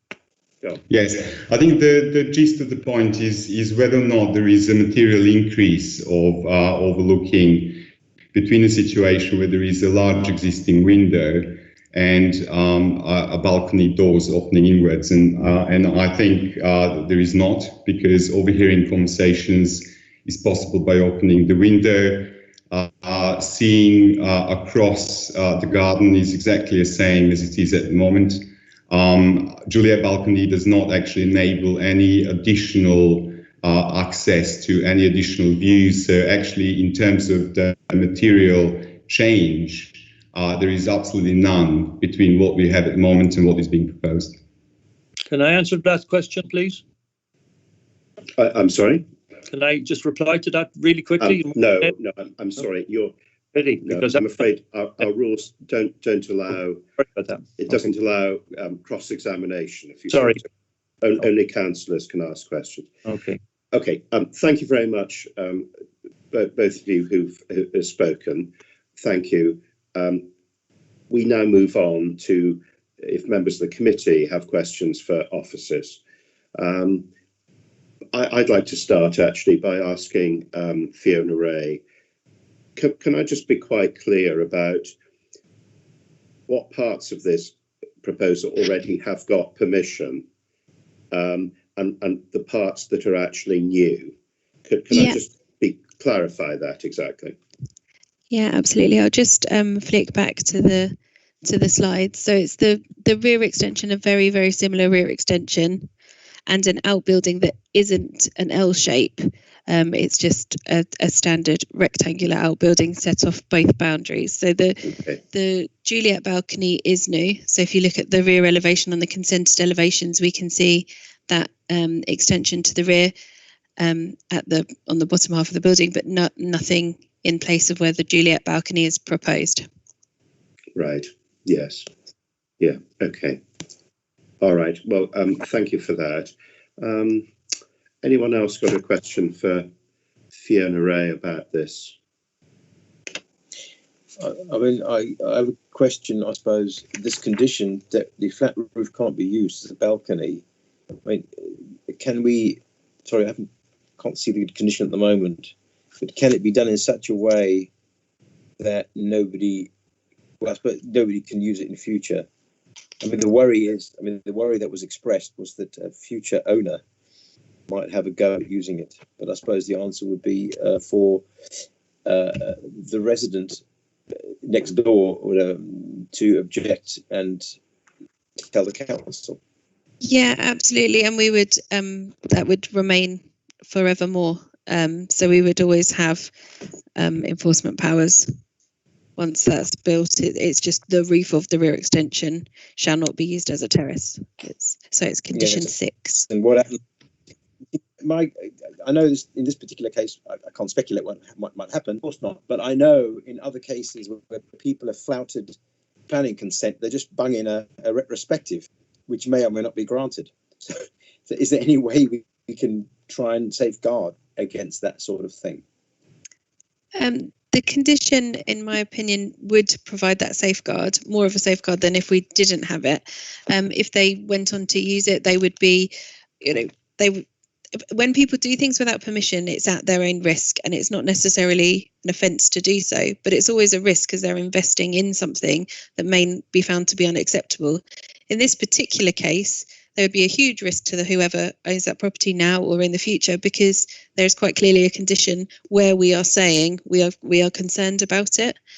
And I think if in the future someone did do that, I think as a planning officer, if I was looking at it, I would be falling back on that condition and say that condition was necessary in order to make this permission acceptable.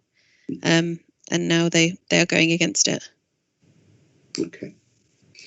Well, sorry, Chairman, if I could just jump in and just say, add one comment. Another advantage of having a condition is that that means that it can only be enforced through a breach of condition notice, which is a much sort of stronger way to enforce something. And a breach of condition notice could be contested in court. There's no right of appeal to a breach of condition notice. So it is a stronger way to do something. Okay, I'll bear that in mind when I see these things going around me. Right. Thank you very much. Okay. Very good. So I think we need to make a decision here. Obviously, a number of elements have got permission through a recent application. I think the issue of the Juliet balcony, it's a difficult one, and I do understand what the objectors are saying here, and I understand what they mean. I think on balance, it's Juliet balconies are not deep. I think it's hard to see really how that could be considered objectionable. I think on balance, I think we would have to accept it as part of the overall scheme. So I think that's where I would tend to go. What I would suggest is that let's take a vote and see where we go on this. So the recommendation is to grant with the conditions which have been set out in the report. So if I can go down the table. So the recommendation is grant. Are you in favour or against? Councillor O'Dourian. In favour, Chair. Thank you. Councillor Lowry. I'm against. Yes. Councillor Schmetterling. I'm in favour. Okay. Councillor Spalding. In favour, Chairman. Thank you. And I'm in favour as well. So that is granted. That's 4-1 with Councillor Lowry having voted against the recommendation. Good. Well, thank you very much for that. If we can now move on to consider 11 Richards Place. And that is still Fiona Ray. Yes, sorry. Thank you, Chairman. Could we take a break, do you think, now and 3/4? Dorrie, do you want to take a couple of minutes break? Well, I'm suggesting that we as a committee take a 4 or 5 minute break. It's an hour and 3/4. Yeah, we've been going for a fair while. I tell you what, okay, so I think we can just, I don't think we have to, do we have to formally adjourn for a few minutes? I would just keep the line up and we agree that we're going to take a 2 or 3 minute break. Yes, Chairman, if it's just a couple of minutes, that should be okay. Okay, all right. Well, okay, so I'm going to be back in 2 or 3 minutes. So yes, let's take just a quick break. All right. Did we say 2020? It's in 5. Yes, yes. 2020. Yeah, 20 is 20 past is fine. Yeah. Thank you very much. Let's do that, and then we'll consider 11 Richards Place.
Ray speaking. Yeah, Fiona. Lovely. So the application at number 11 Richards Place is next in the agenda. So drawing members' attention to the addendum report, again, there's an additional informative suggested. For this case, the development description is the construction of a single-storey basement extension. So turning to the sides, you can see some Google images of Richards Place. So a narrow street, a Mews Street. And then we have some front elevations, existing and proposed, showing that there's no changes externally to the front of that property. To the rear, though, we can see the new basement level as proposed under the ground, and a new walk-on roof light, which is proposed to be set within the courtyard area just beyond those patio doors, and a new conservation-style roof light in the main rear roof.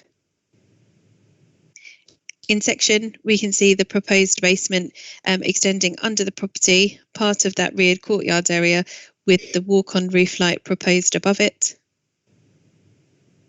And in plans, we can see the ground floor plan, and you can see the roof light I refer to in that rear courtyard area. And the basement floor plan shows how the basement will be laid out, served and lit by the roof lights. Officers are recommending approval for the application as outlined in the report, and that concludes my presentation. Thank you. Very good, thank you. So if I can ask Mr. and Mrs. Cleaver if you're able to join us. Yes, hello, good evening. Good evening. Right. So thank you, and thank you for waiting as well. So when you're ready, please, you've got up to 3 minutes to outline your objection. Please go ahead. Hi, can I just clarify, first of all, is it 3 minutes per person or 3 minutes collective? It's 3 minutes shared, so between. Okay, yeah. All right, thank you. Thank you. I'm a neighbour, well, we are neighbours of number 11. We reside at number 9. And I would like to say that I'm not objecting to the principle of a basement at 11, and that my comments thus far have been logged in error as objections, but however, I think that's now been amended. We have inspected and re-inspected the proposals, both iterations, the first and second round, and have made a series of comments on both iterations, but some questions remain unanswered, which leaves us concerned because they could have a direct effect on us. And in particular, the proposed sump pump with the backup generators, pumps haven't been specified, giving details, location, evidence of noise levels, vibration, and things like that they may cause. And there are no details of the water storage tanks, their purpose and how they'll work, i.e. if they're fresh water or wastewater, and whether they will cause noise or odour if they're sealed. Also from the plans, we can't see where the boiler flue is in relation to now, or the venting outlet for the cooker, because we're concerned if this is sited close to us, it may have an impact. On the first document, the finished floor level of the basement has been removed from the second revision, I believe. So we don't know if the floor level has changed. Another thing is the drainage covers were on revision A in the light well, but there is now no light well in revision B, but we don't know if these drainage covers have been put into the rest of the garden or the existing garden. The traffic movement, there was a section on the original iteration which confirmed that deliveries will be between 9 and 3 on Monday to Friday only, and no delivery and collections will be allowed on Saturdays, Sundays or bank holidays. But this appears to have been removed from the second iteration. We're not sure what's happened to that bit. The protective hoarding was said not to impact on 9 Richards Place, but the plan clearly shows on the site setup drawing 508 that the hoarding joins onto our property, and we just would like to make a condition of planning that it won't overlap on Richards Place. Also, the banksman has been sited directly outside the window, which is directly outside the computer in the house, and this would cause major disturbance when working from home. So I just wondered if we could make a condition of planning that the banksman's moved away from this position and loading vehicles don't overlap on number 9, which they appear to do on the plans. We would also ask as a condition of planning that the during the period of works, the building at the back of the property is secured every night and every weekend, and when people aren't working there. It only talks, I think, about the front of the building being secured, and particularly when there's no one on site. Also, there's no mention of dust prevention at the rear of the house. We would request appropriate dust sheeting and masking to minimise dust into our garden.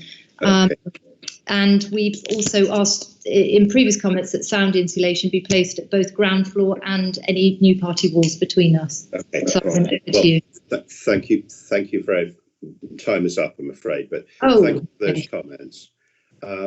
Now, the applicant or an applicant agent hasn't registered to speak, so I suspect many of those points you raised, which are quite detailed issues, we're probably, the way to do this is actually we will need to raise them with officers. But colleagues, if there's anything specific you'd like to ask Mr. and Mrs. Cleaver now, please go ahead. Otherwise, we'll move on to discuss the points they've raised with the officers. Would anyone like to ask them something? No questions. Thank you. No. Oh, okay. All right. Well, thank you very much indeed. So thank you for speaking. So now we move on to discuss with officers, and I'd like to take up quite a lot of those points, because I think, Fiona, I mean, some of the matters raised, I think, are probably not matters that are covered within planning. For example, I think a flue is something that normally doesn't require permission. And I think where how banksmen are organised is simply a part of the construction traffic management plan, which obviously would have to be agreed to discharge the condition. I'm wondering, Fiona, could you go through some of those the points that the Cleavers raised? Yes. And where exactly are we on these which are perfectly reasonable points, I think, to make Yeah, absolutely. a neighbour of a development like this? Yeah, absolutely. I mean, some of the points raised relate to flooding and drainage measures that we have in place. So I'll come back to those. And some of them relate to the construction traffic management plan and how that works. Within the construction traffic management plan, we require a final draft to be submitted. So we actually share some of the concerns raised with the information that's provided within that, and it would need to be updated. So alongside condition 3 attached, we've also got an informative number 8, which talks about what a revised and final CTMP would need, including details of who has been consulted and consideration given to other users of Richard Place. So they will have to discuss this further with neighbours, and we'd also, there's other things as well, but so that is directly relevant. With regard to the questions around sort of flooding and drainage, so the positively pumped. Fiona, Simon, I'm sorry to interrupt. So just the reason why we're asking these questions is sorry, because we've not had any conversation with Mr. Cleaver. That's what we're after. Mr. Cleaver, sorry. I've got to, apologies, I have to stop you there, because our rules, you'll understand, our rules are quite clear. We have to have a consistent format, and unfortunately you are not able to question officers. It's only the members of the committee who can ask officers questions. So what I'm trying to do is I'm in effect taking the points that you've made, and now we're discussing them, because as councillors we can ask officers about them, but unfortunately this part of the meeting you can't cross-question the officers. So thank you. But, no, I understand. So Fiona Ray, you were saying about drainage and the yes. device. And Mr. Cleaver makes a good point that the applicant hasn't consulted directly with them. Well, it sounds as though it's at all, but enough for us to be satisfied with the CTMP in the draft as it stands. So we would want further details of that. With regard to the flooding and drainage issues, the positively pumped device is something that we ask for inside a property, and it protects against sewage discharges and sewage flooding. So that's not, it's something that's in place just in case. So we require that to be included.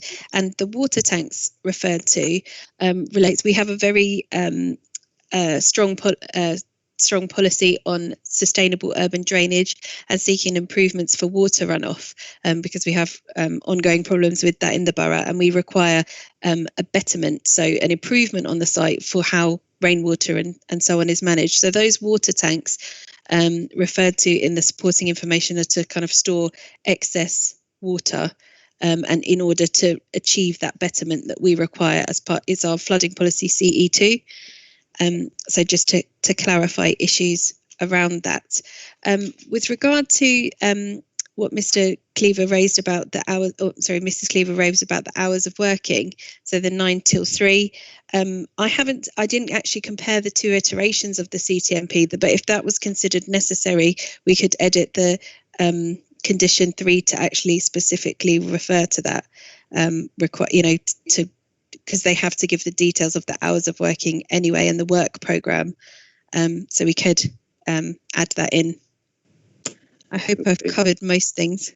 Yeah, I think the hours of working, I think that last suggestion, I think that is a good idea. I think also in my pack, the Milner Street Residents Association, I think they made a useful point about talking about the CTMP and just generally consulting sort of more widely with neighbours, obviously, to make sure that were we to grant this, that this can actually be carried out in a reasonable way. Colleagues, do you have any questions you'd like to ask Fiona Ray? Anyone got anything they'd like to ask? Yeah, I mean, if I may, but sorry, yeah, please. Okay, we'll give it a minute or two in case somebody, a few seconds in case somebody else wants to say something. Just really about the traffic and then the construction plans. 2 points. I think, Chair, you've already raised the question of what Milner Street Area Residents Association said, but I just want to highlight a particular point, that the proposed turning circle is, well, I can't say, they say impossible. It looks impossible. I agree. A 5.5 metre vehicle to turn in an area which is difficult in a 4.5 metre width road is difficult. So I presume, so the question to the officer on this point is, this plan will have to be revised. I mean, the suggestion is they just back into it. So you will examine, the question to the officer is then you will examine carefully what they actually say following their consultation, a further consultation of the residents. And the other one in this connection is the securing of the back. I presume this, which is what the objective raised, I presume this is just a question of during construction. So can't this be also included in the management plan? Yes, because I actually didn't cover that point, so thank you very much, Councillor Smetling. I'm not sure, it's probably best to place in an informative to make sure it's included as part of the code of construction practice about the securing the site, because it wouldn't be relevant to the actual traffic management plan, and it's supporting information with regard to what we would normally like to see in the noise, vibration, dust and impact on neighbours statement. And I think that's where it's come from. So I'll have a think about how we could possibly add that in as we discuss. But turning to your point about the vehicles and the turning circles, etc., we've asked them to remove any references to larger vehicles in informative 8. This tells them what they need to do to have an acceptable CTMP alongside consulting with neighbours. That's a key point for us. But references to larger vehicles need to be removed, and we need greater detail about the phasing and the number required because of the tight nature of Richards Place. They would have to have much smaller vehicles serving that. So that's quite, it may well be that they wouldn't need to reverse or turn at all because we wouldn't allow them to have vehicles of the size that would need to do. They may just have to use much smaller vehicles like we do in many Mews properties. So going back to the question on security, I think we could say in condition 6, I think we could have, I'm not sure how to add it in actually. I may ask Mr. Taylor for his wisdom on how it's because the supporting information only references keeping the front secure with the hoarding, etc., and not the rear. So you can't add it to actually condition 6, the construction code of construction practice. Code of construction practice. Can't it be stuck in there, or isn't it in there already? That sort of thing. It's covered within that. I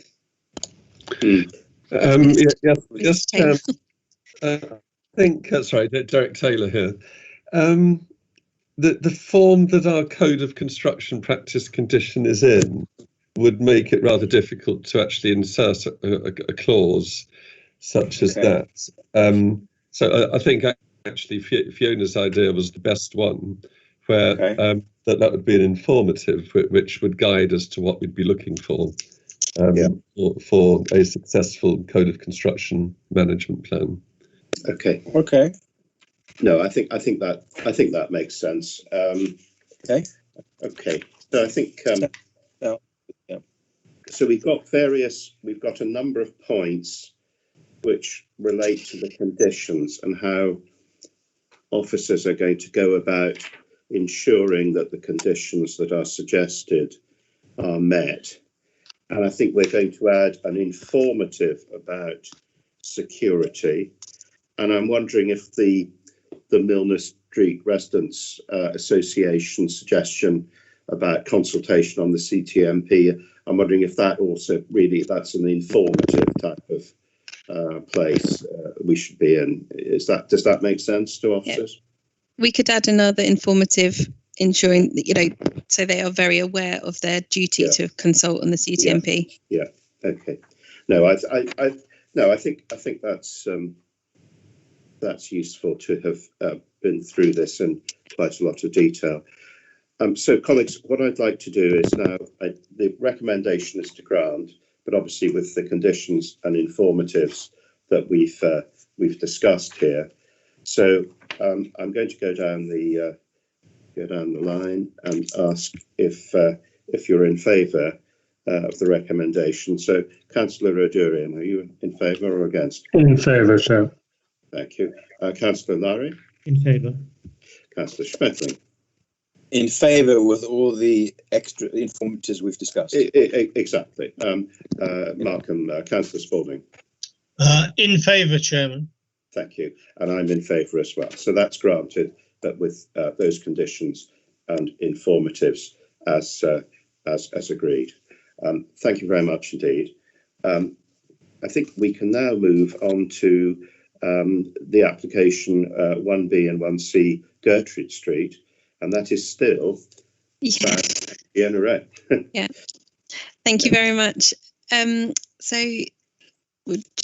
development description for this one is the replacement of the conservatory with a single-storey extension and a single-storey extension at the rear, amongst other minor changes, which will run through. Importantly, in the addendum, we had 2 additional public comments to draw your attention to, 1 objection and 1 letter of support. So this application site, I've got quite a few photos here just to provide you with the context and help you understand. So this is a view which we've called the rear elevation of the property. So you can see the kind of side extension with the very large glazed panel upper floor. The photo on the right-hand side is looking onto the neighbours that abut the site. That's quite a helpful one to just show you the relationship between the two. That referred to in the report quite a lot is the existing conservatory, and that's shown in the top right image. And the bottom left image is showing that existing courtyard that we also refer to and is shown on the drawings alongside the boundary treatment shared with the near neighbours. These are some images looking down towards the conservatory. So this is the gap that's been proposed to be infilled, and it will make more sense as I show you the drawings, and we can always refer back to them. Helpfully, some of the neighbours have provided us with additional photographs. So the one bottom left shows you the gap between the existing boundary wall of the neighbour and the application site that is proposed to be infilled. And you can see that, in other differing views there. Just pause on that for a second so you can have a look. So turning to the plans, existing on the left and proposed on the right, you can see that there is an extension proposed up to the boundary wall where that existing gap is. So as you look at the bottom of the left-hand image, so you can see the boundary wall running along, there's a gap there that's proposed to be infilled.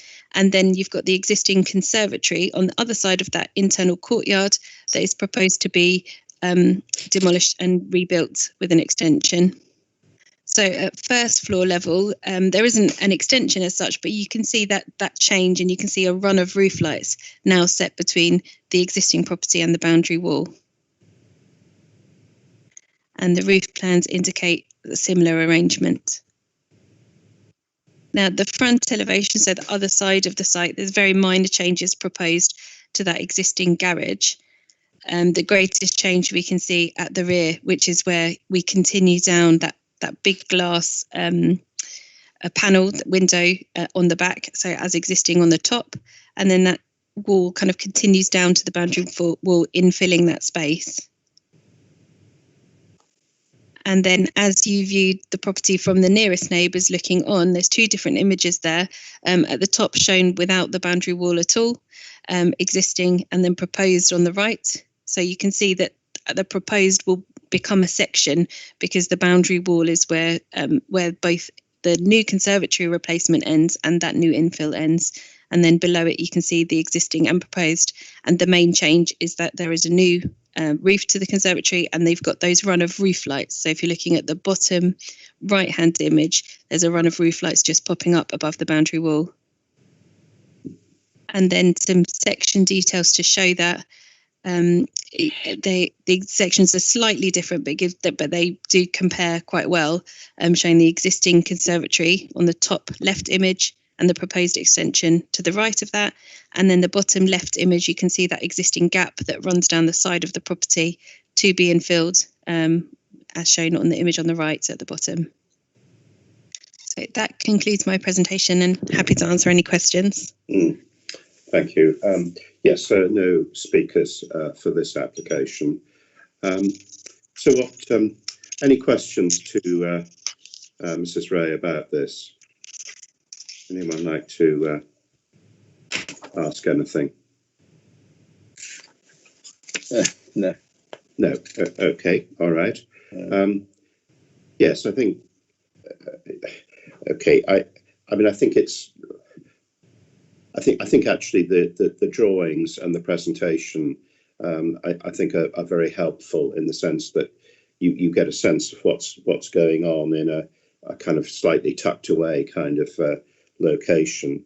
I mean, if nobody has any questions or particular points they'd like to make, we can move to a decision. So the recommendation here is to grant permission, obviously with the conditions set out in the report. So can I ask Councillor Adurian, are you in favour or against the recommendation? In favour, sir. Okay. Councillor Larry? In favour. Councillor Schmetling? In favour. Councillor Spalding? In favour. And I'm in favour as well. So permission is granted in line with the recommendation. That's very good, thank you. Now, if we can now actually move to the first of the applications in the North Pack, 14 Ladbroke Road, and Cheryl, you're going to present this, I think, aren't you? Yes, that's right. Hello, everyone. Hi. Yes. Okay. Sorry, give us a sec to find the documents. Gosh, where are we? Sorry, it's the North Pack. First Yeah, page I know, of the but I North mean, Pack. sorry, I'm just looking at number. This is number 7. Yeah, okay, found it. Sorry, go on. Okay, very good. Okay, Cheryl, go ahead. Okay, thank you. All right, so these proposals relate to a detached dwelling marked by the red pointer on the map on the northern side of Ladbroke Road. And you can see from this aerial image that the property has a very substantial rear garden. You'll see also that the property is bounded by Horbury Mews to the west and Horbury Crescent to the east, and the rear of the rear backs onto the rear of Ladbroke Square to the north. At this point, I just want to draw your attention to the addendum report, which contains 2 further representations, alongside a few corrections to recommended conditions, and also the recommendation for an additional condition that would prevent the addition of pipework other than rainwater pipes to the building. Okay. I've now got some site photographs to show you.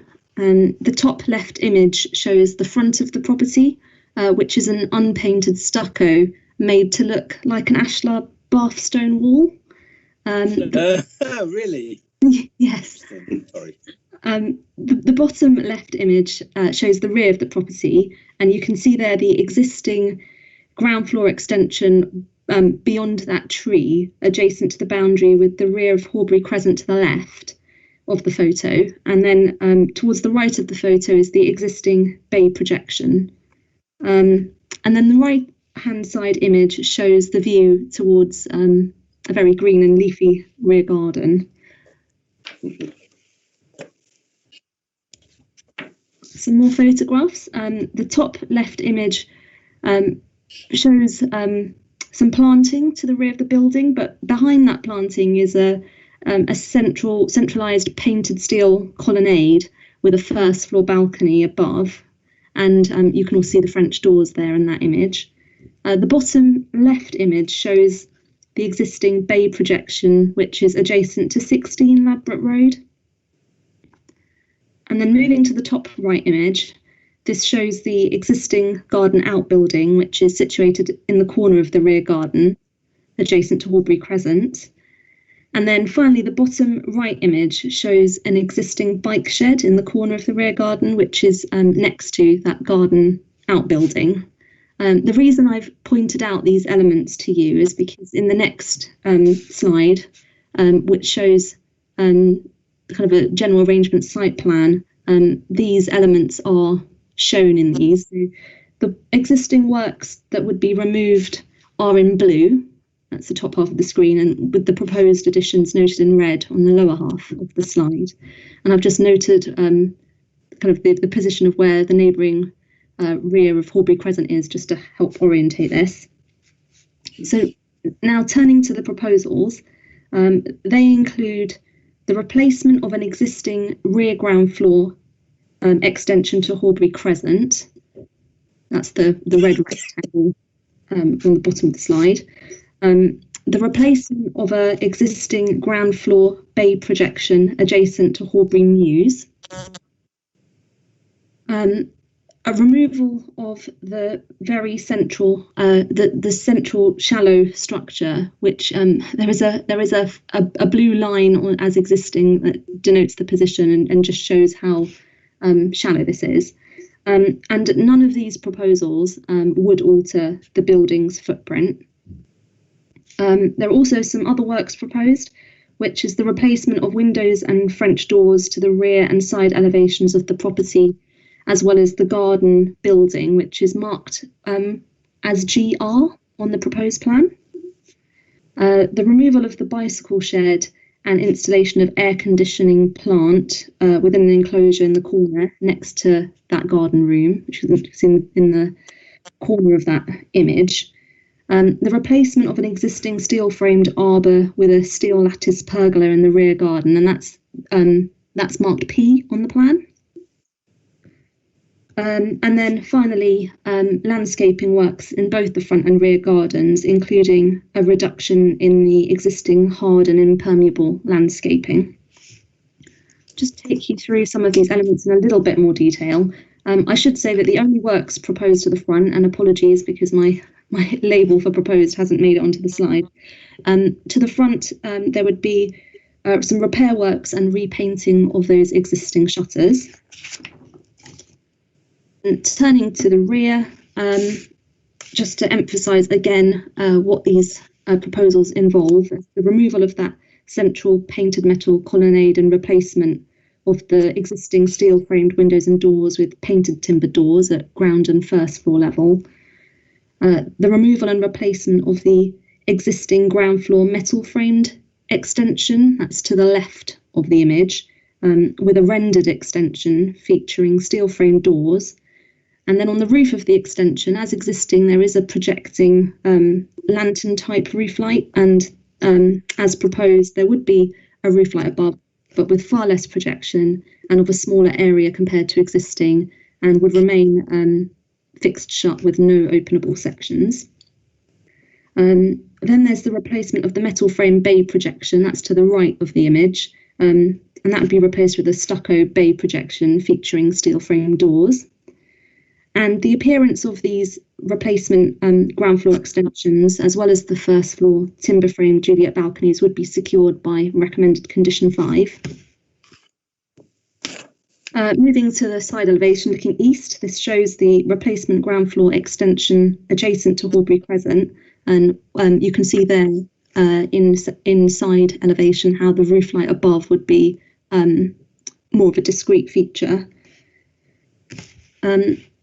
And then associated to this slide is, I wanted to show you this photograph, which was sent in by a neighbour on Horbury Crescent to highlight the existing obscured glazing on the east elevation of the building. And recommended condition 11 would maintain that situation of obscure and non-opening windows on that eastern elevation to preserve neighbouring amenity. And then looking towards the west, you can just see the shallow projection of that replacement rear bay adjacent to 16 Ladbroke Road, and beyond that is the replacement rear ground floor extension. And finally, the garden outbuilding, which involves replacement steel framed windows and doors to match the main house and the rebuilt extensions. So that I've taken you through there all the works as part of this application, and subject to the recommended conditions, it's considered that these works would preserve the character and appearance of the property in the conservation area, as well as having an acceptable impact on neighbouring living conditions and on trees and drainage at the site. And that concludes my presentation. Good. Well, thank you for going through that. There's a great deal proposed. There's a lot going on here, but I think the presentation does really make clear what's going on. Anybody, any questions about that? I think really, we've been through it. Chairman, could I yes, just ask for a clarification? The drawings in the pack, I would just like Mr. Taylor to note that they were not really as adequate as the presentation that we've just had. The presentation was fine for understanding what's proposed. But can I refer to what's labelled as GR01, i.e. the pavilion building at the north of the garden? Is that on the plan that were given in the pack? Is that the garden pavilion at the top right-hand corner of the red outline of the plot? Councillor, I'm not quite sure which drawing you're referring to. You did say GR01, and I'm just trying to. Yes, it's marked on the plans that we've been given from Stillwell Architects. It's the pavilion building with the opening doors facing the house.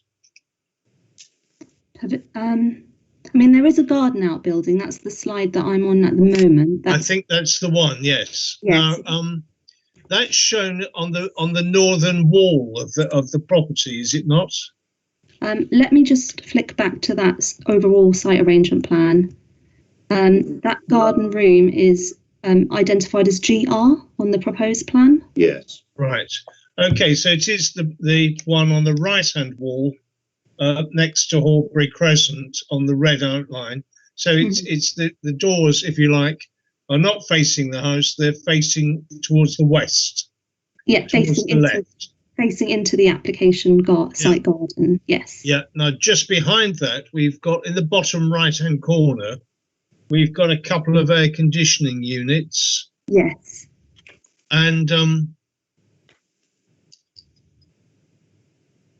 I just wonder why we get this a lot with applicants putting these external aircon units as far away from their own property as they can, but maybe perhaps intruding onto near to the boundary with neighbouring properties. And I just feel this is bad practice, if not slightly impolite. I just make that note.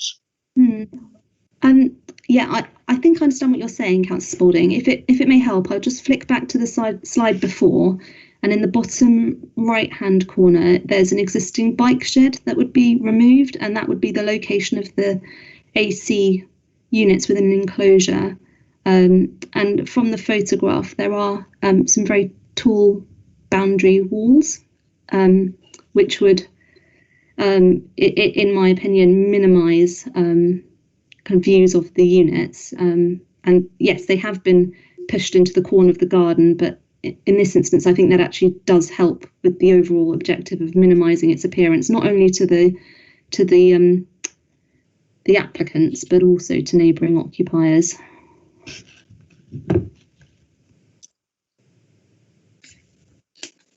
Okay, thank you very much. Thank you, Chairman.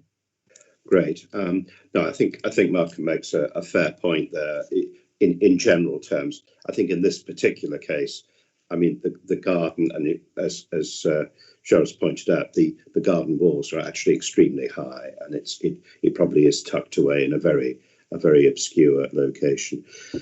Well, I think we can probably make a decision. Could I ask? Sorry. Yeah, Dory, do you want to ask a question? Yeah, go ahead. One is that sorry, I can't see it, but I presume it's there. The same noise condition for an air conditioning unit, obviously it will not be visible, but any noise emanating from it is subject to the same conditions of minus. Yeah, condition 6 and 7. Okay. Yeah, I've got it. And the second point is Peter Mishkon's suggestion for the condition. I think it was raised in the intro, but will that be taken into account?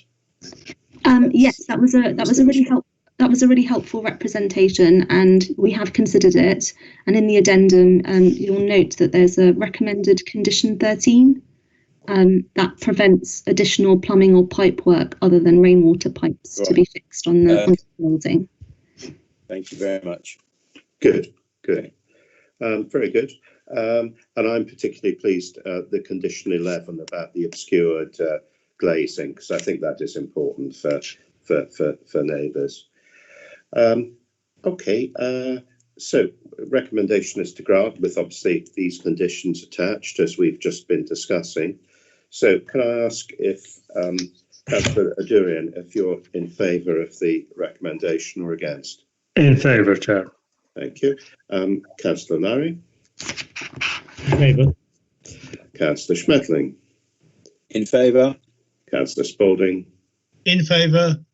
And I'm in favour as well. So that's granted in line with the recommendation with the attached conditions. Thank you very much. Now, Cheryl, we stick with you, and we're going to Wickham Square, I think, aren't we? Yes, that's right. Thank you, Chairman. Number 8.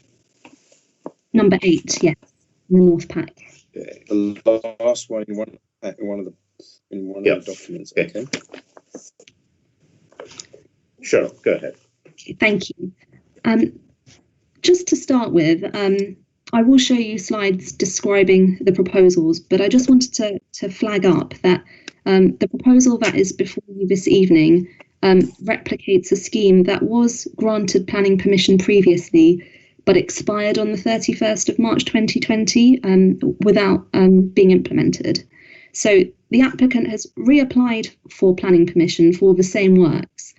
But in the meantime, as I'm sure you will be aware, there has been some temporary legislation that's come into force that allows an extension to the lifetime of planning permissions up to the 1st of May 2021 in relation to permissions that were granted within a certain period.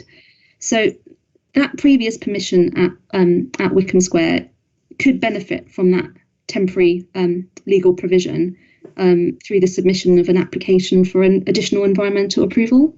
But because they already had submitted this application for planning permission, we have continued to assess it and bring it to you tonight for determination. And that is a matter that is noted in the addendum report for this item. Very good. Sorry, I didn't quite understand. Forgive me for being ignorant. I understood the bit about extension. So why do we have to actually look at it? Sorry, I didn't get that. So there's a temporary legal provision that allows planning permissions to be extended. However, if the permission was granted before the 19th of August 2020, and perhaps Ms. Bowery, our legal advisor, could correct me if I've got that particular date wrong, but if it's been granted before the 19th of August of this year, then an applicant can apply to extend the lifetime of their planning permission, but they need to do that through an application for an additional environmental approval. And what that allows the local planning authority to do is to look at it again and see if there have been any changes in terms of changes in environmental circumstances that may result in a different outcome. Okay, thank you very much. That's clear now. Thanks. That's okay. I can see that Ms. Bowery would like to add something, Chairman. Is that? Yes, go ahead, please. Right. Thank you, Cheryl. That was very nicely put. I don't actually know if I need to clarify, but I just wanted to sort of mention that because of COVID-19, there are two temporary provisions. If a planning permission is due to expire between the 19th of August and the end of the year, then it's basically automatically extended until the 1st of May 2021. But if a planning application was due to expire between, it's basically the 23rd of March and the 19th of August, when the other new provision came into force, well, it's when the Business and Planning Act came into force, then it's not automatically extended. A person can, as Cheryl said, secure an additional environmental approval, which if it's not an EIA development and it's not a habitats development, then it should be virtually automatic. But it's just this slightly more of a hurdle to cross over. So I don't know if that helped or not. It does. When did Sorry, you say? When did you say this one? This one.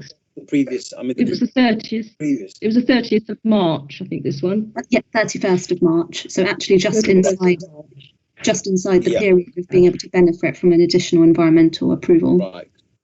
Right. 23rd of March, you said, is when it started. Mm-hmm. Okay, fine. Thank you. Yeah, I just wanted to bring that to the attention of members because that is something that is a material consideration in itself in looking at this current thing. Okay, all right. So let's have a look at the proposal. Please go ahead. So the application site identified here with the red marker, it's a block of flats bounded by Camden Hill Road to the east. And the application relates to the top floor flat of the building. And you may be able to make out in this aerial that there is an existing enclosure on the roof of the building, with the rest of the roof used as a roof terrace, which is enclosed by a glazed balustrade. I've got some photographs to show you, which shows the appearance of the existing building at 1 Wickham Square. And you'll note that there are multiple glazed balconies at the upper levels of the building. And in these photos, you can also see the existing structure, which is located on the top floor of the application flat. I've also got some further photos to show you that were taken on the existing roof terrace to apartment 1. Tried to show you a sort of a 360 view of that existing structure, which you'll see is part glazed and part rendered at main roof level, and the rendered part contains a lift shaft. On to the existing roof plan, you'll see that the enclosure, which is to the bottom of that image on the roof, occupies quite a small part of what is a very substantial roof terrace on top of the building. Then, as proposed, that existing structure is hatched in the blue on these plans, and that existing footprint is about 20 square metres, and in the proposal it would be enlarged to about 80 square metres. But you'll see in the plan, still set in from the edges of the roof terrace in the main. Got some rooftop elevations here to show you. Appreciate that the text will be too small, but what that text confirms is the materials for this replacement and enlarged enclosure, which is the use of smooth render to the walls to match existing, a zinc roof and grey metal framed bifolding doors. In the top left-hand elevation image, the first hatched panel is the metal louvered doors to the existing lift shaft on the western elevation. They are proposed to be grey, but consider that would be quite a contrast to the existing, to the white rendered elevation. So recommended condition 3 ensures that those would be white painted just to minimise its appearance. And the section drawing just indicates that whilst the area of the enclosure would be increased, the height of the replacement structure would be similar to existing. There's a dotted line which shows the outline of the existing structure. So in conclusion, subject to those recommended conditions, the proposals are considered to have an acceptable impact on the appearance of this building, as well as the conservation area, and preserve neighbouring living conditions. And that's the end of my presentation, Chairman. Thank you. Any questions? No. Okay. I suppose the obvious one is, Chair, that has there been any environmental changes since then? I don't think so. Cheryl? Yeah, no, I can confirm that there hasn't been a change in environmental circumstances. I will draw your attention, as it is noted in the report, that since the previous application was granted, the council has adopted the local plan in September last year, but the policies of relevance haven't changed in terms of assessment. Okay, all right. Well, I think bearing in mind particularly our earlier discussion, I think I would suggest it is fairly clear what we should be doing here. So the recommendation is to grant with the conditions that are set out, as have been noted. So if I can ask Councillor Adurian, are you in favour of the recommendation or against? In favour, Chair. Thank you. Councillor Lowry? In favour. Councillor Schmetling? Well, I think we have to be in favour because there's been no change and they're allowed to do it by law. So I'm in favour anyway. Well, that's an entirely reasonable opinion, I think. So you're in favour. Councillor Spalding? In favour, Chairman. Thank you, and I'm in favour as well. So that is great. Yeah, a rather an unusual set of circumstances, obviously, because of special legislative changes. Very good. So if we can now move on to the application at 14 St Quintin's Avenue, and I think Ronaldo, you're actually going to introduce this. So welcome. I am, yes. Thank you. Please go ahead when you're ready. Yes. So let me just I'm just trying to obtain control here. Just hold on a second. Yes. So yeah. Okay. So very good. Flat 1, 14 St. Quentin's Avenue. So this is a site location plan. So just to highlight, one of the things I would like to point out here is the rear projection of the property, which will, that's the area where this extension will take place. So as you can see, it projects slightly further forward as it is already. So so basically, this proposal seeks to erect a lower ground floor level L-shaped extension, partly infilling the side light well area or the side access way area, plus the area beneath the existing rear project extension. So basically, it's a hollow area which will be infilled beneath an existing raised ground floor level extension. It's important to mention that these proposals have originally included a projecting balcony and stairs leading onto the garden. However, the applicant has been advised to consider amending the proposals to omit that aspect of the proposals so as to avoid conflict with CL5, i.e. overlooking. So now I'm going to proceed to the next slide, which will show the existing elevations and the proposed elevations. So as you can see on the top drawings, or particularly on the top left-hand side drawing, the cross section, you can see it's a hollow area, and the existing bay projection extension is sort of raised on pillars. So, so the infill extension would be directly beneath that. So, let me just proceed to the next one. So this is a photograph of the side access way, which would be partly infilled beneath that, directly beneath that window you can see in there. And the other view is a view of the rear garden towards the void beneath the projecting raised ground floor level extension. So as you can see, that's the area which would be infilled by these proposals. And on top of that, I must, I think you all seen the addendum, pre-committee addendum. So I would like to make a comment that paragraph 6.2 in the last sentence replace reference to condition 7 with condition 6. Section 8, item 1, replace reference to paragraph 6.6 with paragraph 6.7, and replace the beginning of condition 2 with except as required by condition number 6, and then continue as originally drafted condition.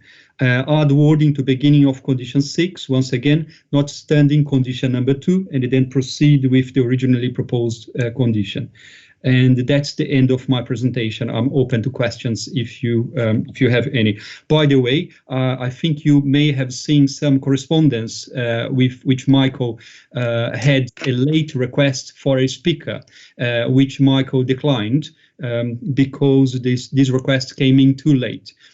Just for your information, I have emailed that person and invited that person to call me. So I had a chat with that lady and I explained that the proposals have been amended. She was concerned with the projecting a balcony and the stairs, and I have clarified to her that those aspects of the proposal, the original proposals, no longer form a part of the proposals. And she seemed to be satisfied with that. She hasn't got back to me after that. Okay. Right. Well, yeah, thank you. Thank you very much. Thank you for that. Yes, the current building, that side elevation shows it's an unusual sort of arrangement with a kind of overhanging level, really. Any questions? Any questions at all about this? No, not okay. For me. Oh, sorry, Dory, do you have a question? No, just saying not even from me. Oh, all right. Okay. All right. Okay. Well, I think having I think the presentation does make clear what's happening in this proposal, and I think it's important that we would note these different changes to the conditions, which are set out in the addendum report, and obviously that's important, and that would form part of a decision. So I think with having mentioned that, I think we can probably proceed to a decision. So the recommendation is to grant with the conditions as have been set out in the addendum report, so that clarification of that. So, Councillor Adurian, are you in favour or against? In favour, Chair. Thank you. Councillor Larry? In favour. Councillor Schmetling? Favour. Favour, thank you. And Councillor Spalding? In favour, Chairman. Thank you. And I'm in favour as well. So that is granted. Thank you very much. If we can now turn to 39 Pangbourne Avenue, please. Yes, thank you. So 39 Pangbourne Avenue.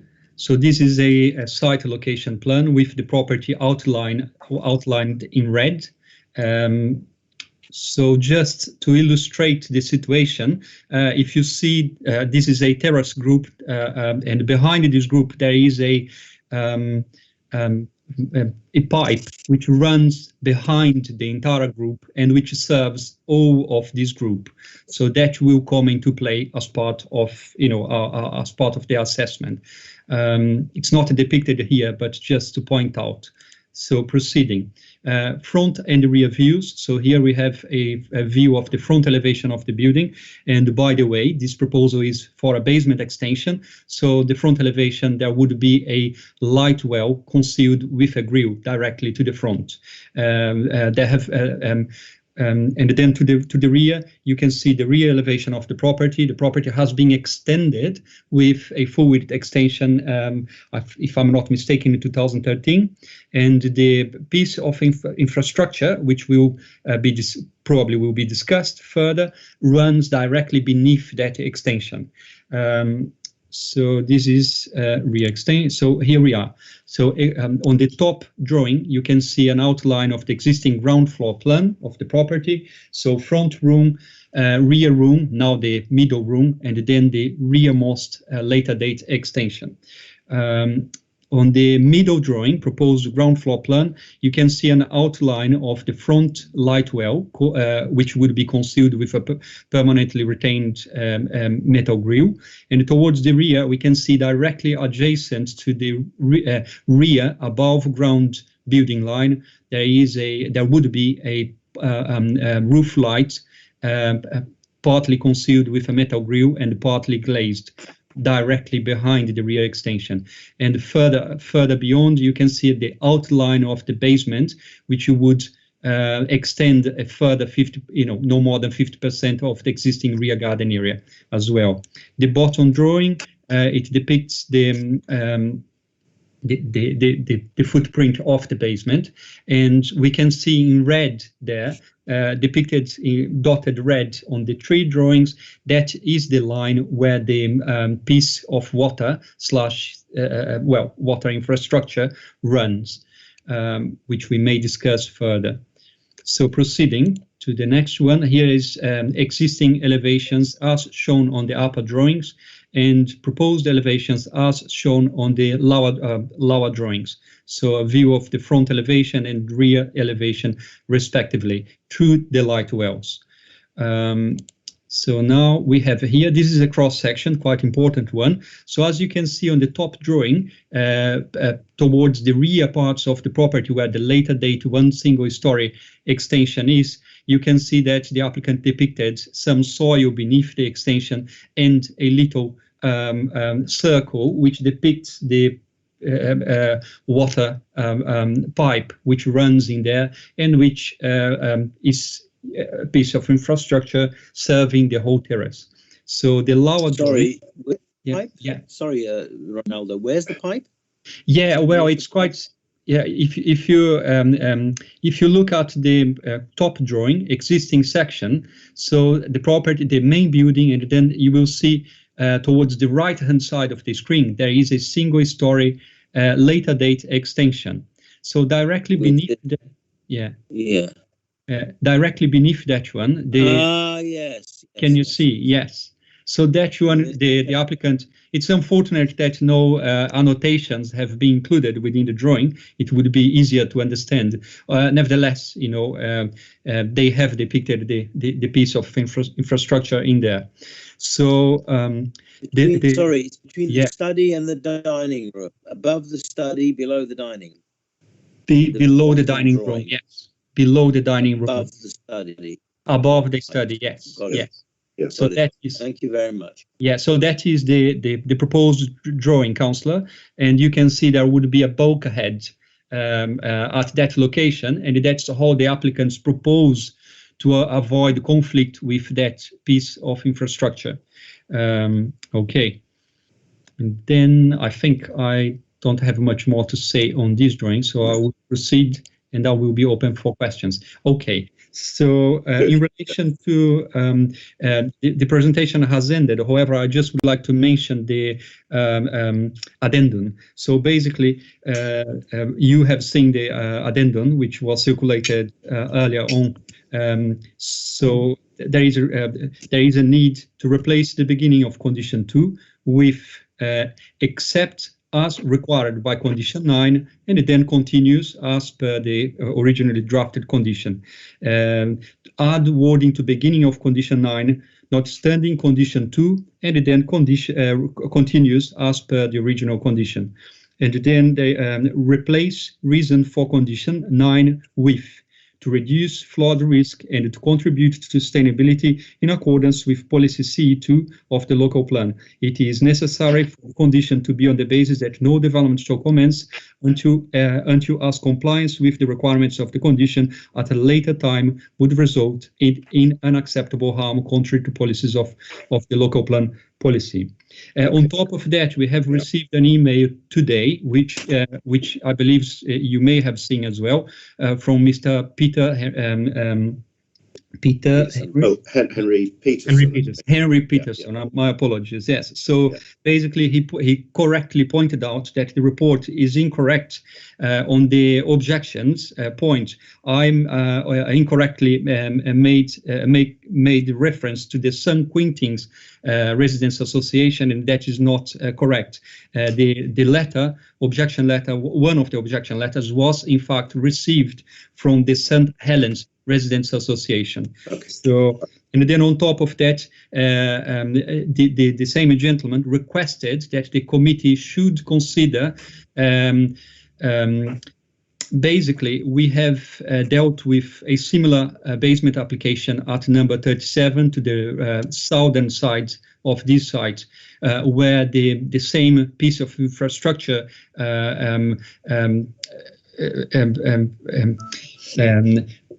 came into talk. So as part of that application, we have included an informative that the applicants should seek the consent of Thames Water to if they needed to fiddle with that pipe.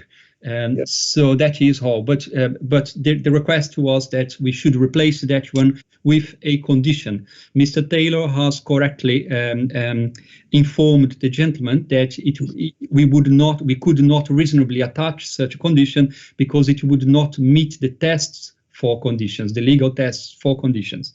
So Derek proposed instead that we should have a bulked up, rewarded informative to read as follows. The development hereby granted planning permission would result in an unusual situation where, I'm just trying to, I think this is, I could suggest it. Yeah, so I'm reading the correct paragraph. I will begin again. The development hereby granted planning permission would result in an unusual situation where a public sewer would need to be included within the ceiling void of a private dwelling. You are advised to contact Thames Water at the earliest opportunity to ensure the relevant approval from them is issued prior to the building works commencing. If Thames Water require any significant changes to the approved plans, then you should check immediately with the local planning authority as to whether any further planning permission would be required. So the gentleman seemed to be happy with that explanation and proposition. Okay. Thanks very much indeed for that. Thank you. Okay, so we've got essentially a sort of a basement application which seems to satisfy all of the normal policy requirements, but we've got this very unusual situation of a drain, a Thames Water drain, really running through the proposed basement extension, really, which is a strange state of affairs. I mean, colleagues, I would have thought that what officers are proposing there, I'm sure they've thought about it, and I think that if the correct way of doing this is to have an informative which relates to Thames Water's drain, then I think I don't see a reason not to go along with that if we were indeed to grant. Does anyone have any questions to officers about this? Chair? Yes, I've seen it, yeah. I mean, members of the committee have seen Mr. Peterson's email, which was very detailed on this issue of the public sewage system running, which is shared by all the houses on this side of the road, running through the basement, but the public hasn't seen it. Perhaps it's worth re-clarifying that Mr. Taylor's informative, which seeks to maximize an informative as much as possible, if a condition, which is what I would personally favour, is not legally possible, then having Mr. Taylor reassure us that the informative that he wrote to us by email earlier on today is strong enough to ensure that they can't get around their obligations to consult with Thames Water by using a private building control company. That's the main crux of, I think, what Mr. Peterson was trying to get at, and which we need reassurance on tonight, because I don't want it to be, and correct me if I'm wrong, but obviously if access is required to that sewage system, it's obviously for Thames Water to consult with the residents concerned to gain access. But if we as a committee are granting this application knowing that this could pose issues for access, is that not something that we have to take into account and bear concerns about? Because I certainly do. No, it's a fair point. I don't know, maybe Mr. Taylor, can you respond to that? It's I suppose it's really how this question, how it fits into the planning system, really, isn't it? That's the heart of the matter. Yes, Chairman. I mean, you've just hit the nail on the head.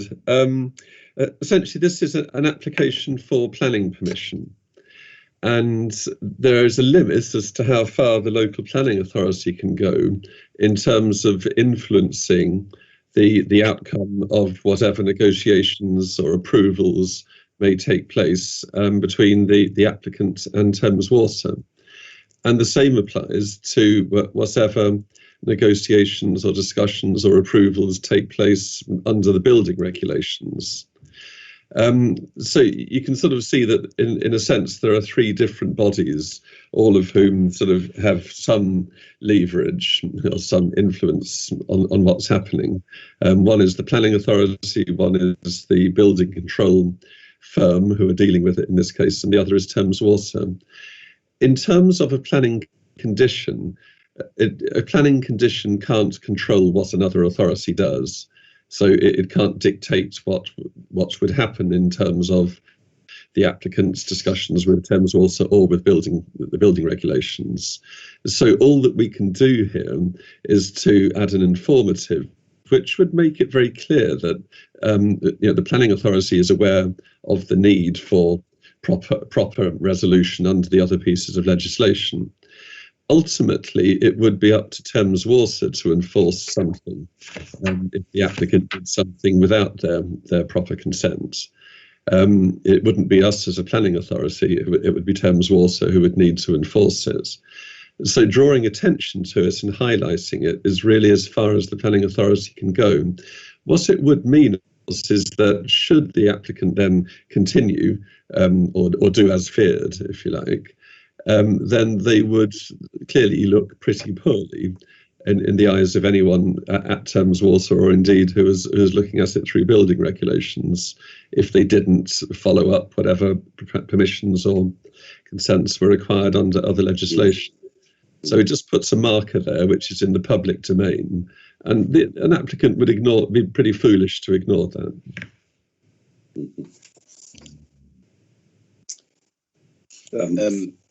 Thanks. Yeah, Dorian, go on. Yeah.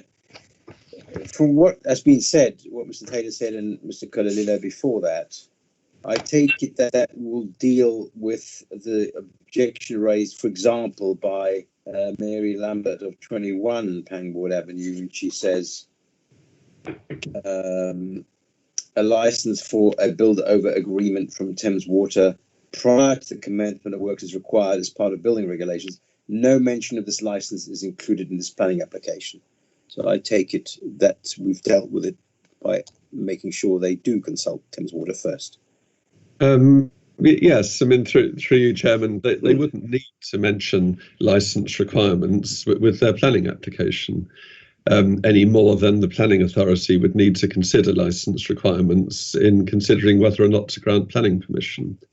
I think the use of an informative is the only way here really to bridge that gap. Okay, because I mean that sewage system is what seems to be agitating people the most, understandably. Yeah. Okay, thank you. Okay, thank you very much. Well, okay, I think that's it's an interesting application in the sense of this issue with the Thames Water drain. I personally, I feel there would have to be an extremely good reason for us not to accept the officer's advice about this. That if they feel that informative is actually the correct way of going about this, addressing this issue, then I would be strongly inclined to go along with it. So if I can say the recommendation is to grant with the condition. Chair. Yes, go on. Chair, sorry, I just had a thought. We still have a legal advisor there, do we not? Oh, stop having. Oh. Sorry, Dory, do you want to? If Lorna, you're still with us, I assume. Yes, I am still here listening. Yeah. I just would like to know, would you be able to just comment on the line that we probably want to take about the Thames Water problem? Yes, I mean, I haven't been involved in all the correspondence, so I'm hearing it for the first time. But, you know, conditions, you have to pass 6 legal tests for imposing a condition. And one of them is the first most important one, is that it's got to be necessary to make the development acceptable in planning terms. And also it's got to be relevant to planning. And from what I'm hearing is that the issue of the Thames Water pipe or drain is something that is dealt with under other legislation. Now, you know, off the top of my head, I'm not sure if it's the Water Industry Act or some other act, but for what I'm gleaning and from experience, it does come under other legislation, not planning legislation, similarly to building regulations. So I think where Derek is coming from is that it doesn't meet the tests for a condition because it's not actually relevant to planning. So that's why he's suggesting an informative, which doesn't have the force of a condition. As we all know, you can't enforce an informative. It's just putting down a marker that they have to, you know, liaise with Thames Water in order to comply with other legislation. So, of course, planning is just one spoke in a big wheel. There's all sorts of other licenses and permissions that are needed, you know, from Thames Water, from building regs, you know, other things. Yeah. So I think Derek's right. I can't see that it's has enough relevance to planning to be able to be a condition, have the force of a condition. There's other legislation that deals with it. Thank you very much. Okay, thank you. Thank you. Sorry, Chair, may I ask one more question? Yes, you know. As was alluded to in the presentation and then also some of the comments, the neighbouring application at 37 Pangbourne Avenue, which was granted consent a couple of years ago, our office is aware of any issues surrounding the relationship between Thames Water and their application, and any mishaps or the status of progression of the application. Has there been any concerns raised by Thames Water? Has it been able to progress or not? It's something that perhaps is worthwhile us considering. Yeah, so basically, I am not aware that that application has been implemented. So the application is valid for 3 years, and I'm not aware that that application has been implemented. In fact, Mr. Henry Peterson mentioned today that it hasn't. So I'm not entirely sure if they have contacted Thames Water, or if they do intend to proceed with their basement extension or not at the moment. Thank you. Okay, thank you. Okay, all right. Well, thank you everyone for that discussion there. So the recommendations grant with the conditions as set out, but with the addition of the informative that Mr. Taylor put forward. So I'm going to ask if we're in favour of that or not. Councillor Adurian. In favour, Chair. Thank you. Councillor Lowry.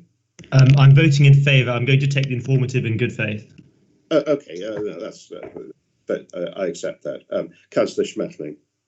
Same. Okay. In thank you. favour. Councillor Spalding. In favour, Chairman.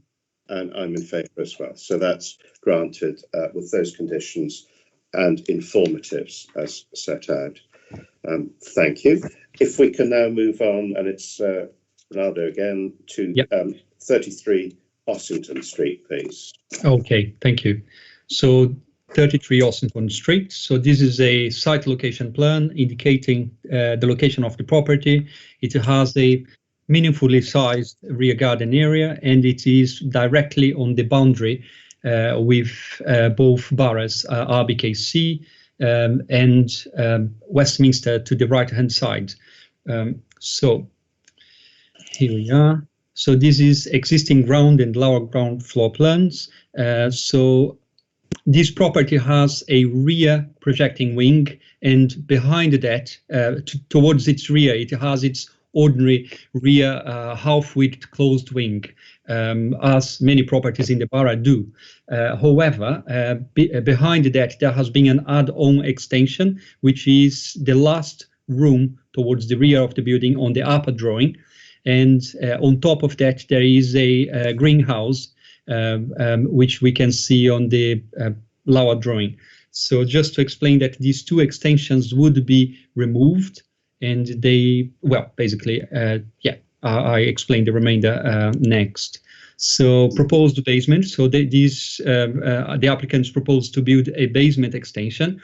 It's important to point out that this would not be a double-story basement, but because it would feature an underground swimming pool, it would feature also an undercroft.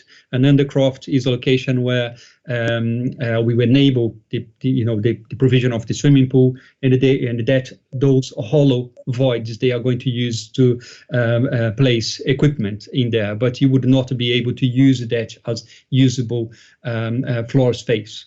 So this is the outline of the undercroft with the swimming pool in there, and the other drawing shows the entire extent of the basement, partly beneath the property and partly beneath the garden. So here is a proposed lower ground and raised ground floor levels. So as I said, they are proposing, as it stands, the rear rear building line of the property projects deeper into the garden. They are proposing to demolish that and build a curved or bay-shaped rear projection with a roof terrace on top. That is slightly unusual, but in this group there are precedents for that, and all in all, based on the fact that they are also demolishing other later date higgledy-piggledy extensions toward the rear, this is a better proposition. On top of that, they are also infilling the side light well area at raised ground floor level. So I will just proceed. And this is a existing section and proposed section. So as we can see there, the lowermost level is the undercroft with the swimming pool. Then the level directly above is the basement extension. There is 1 meter of soil, roof, a light well directly behind the rear building line, and and there is a lift as well going through the entire main building.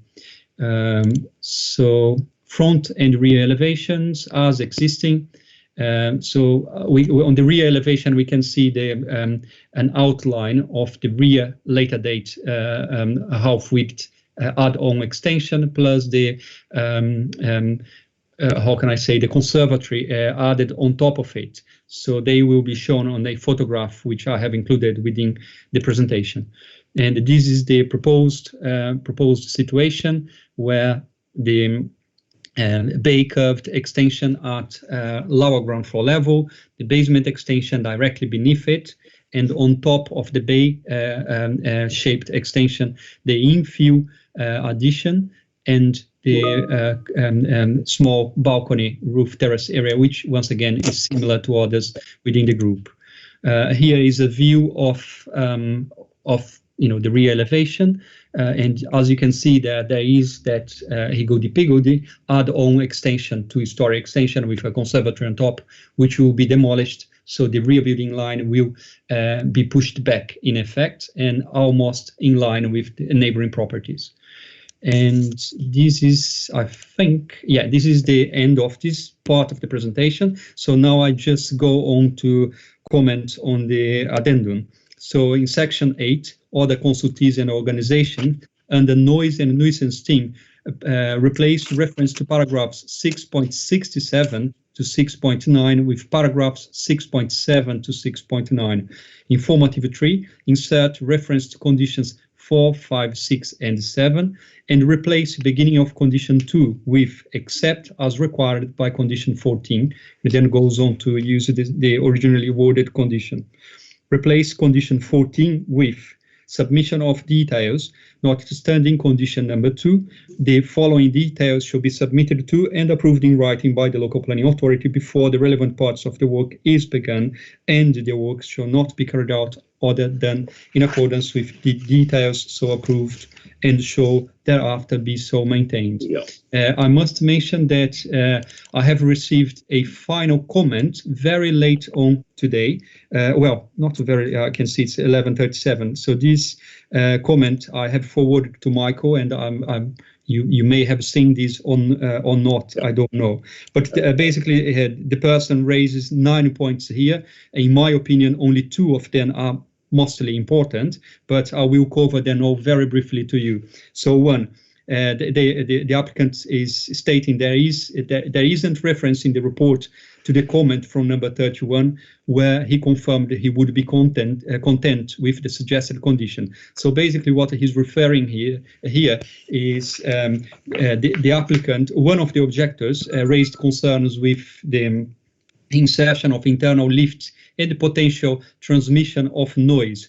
What in my view, that has been encapsulated as part of the objection, item number 1. However, he feels that it should have been expanded.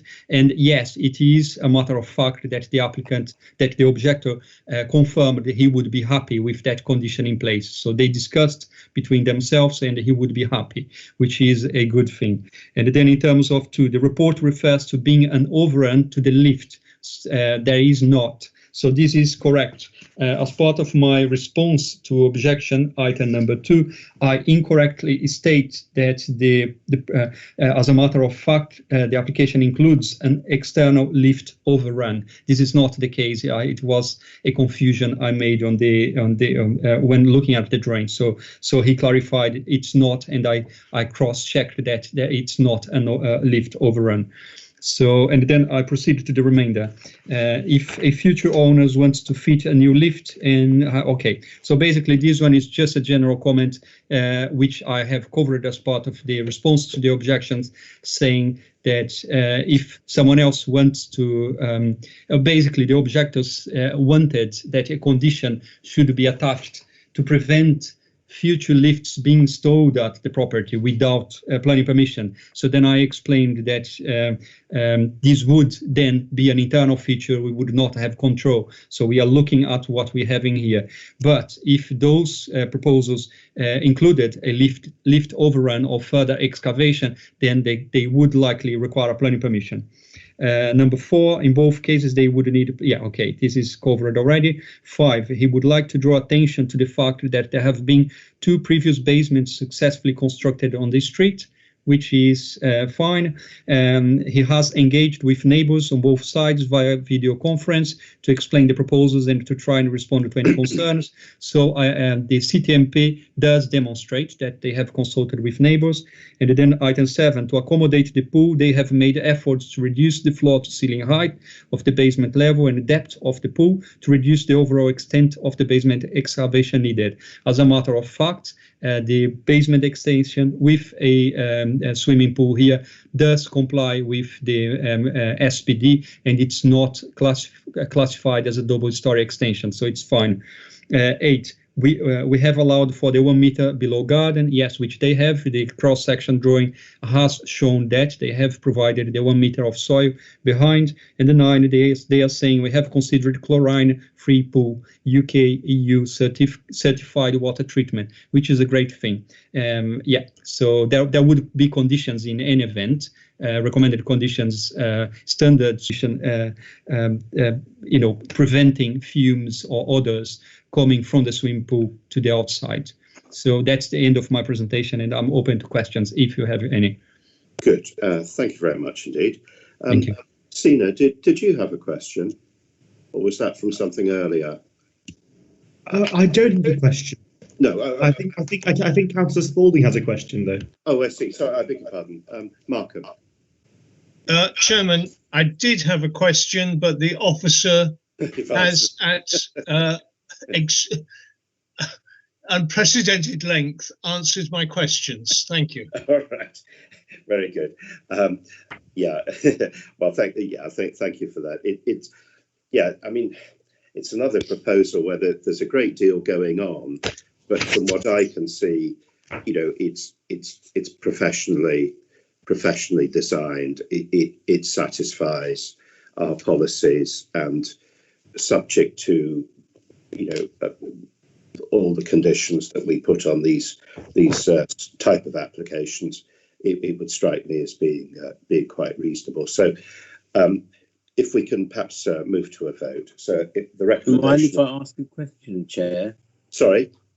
Yeah. I'd like to ask a question. Oh, right. Yeah, Dori, you go ahead. Ask officer's question. Yeah. Go Thank you. Paolillo, you said that the basement complied with the plan. I mean, the overall depth of the bottom is 5.3 meters approx.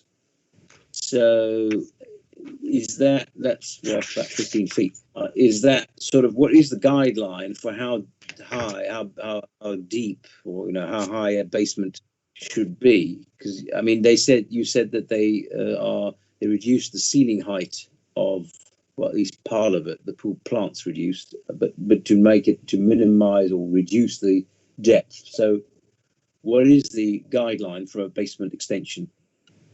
If you just hold on a second, Councillor, I have been awake since 4:30 in the morning, by the way. But let me just give me a little bit of time. I will find it in here where I have covered that. Just hold on a second. No problem. Yeah. Well, I think actually maybe perhaps I can come in here just briefly. Okay. It's accepted that in order to build a swimming pool, you're going to need to have, if you like, the basement box, if you like, to be rather deeper than a single normal, a normal story, a normal room height. And that's an accepted principle of basements, because obviously using basements to produce these subterranean swimming pools is something that obviously comes up on a fairly regular basis. I can't remember myself. I don't know, maybe Ronaldo or Derek can find it or know it. Yeah. I think that there is a figure which is, but the point is the figure is, it's significantly above what you would regard as a normal room height. And so I don't know, perhaps have we managed to, officers, have you managed to find?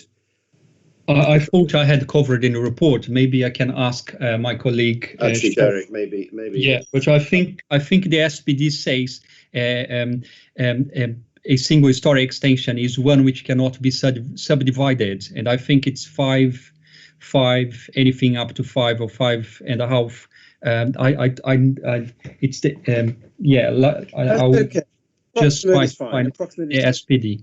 But I'm just showing the proposed cross section in there, and you can see that the main room on top, and then the undercroft below, and the swimming pool. So you would not be able to stand in there. And even if they divide this into 2-story, would be substandard, would not meet building regulations, the floor to ceiling height, of if they were to detract from what they have obtained permission and subdivided that. So they would not be able to subdivide that. So in instances where swimming pools are being proposed, this is not uncommon.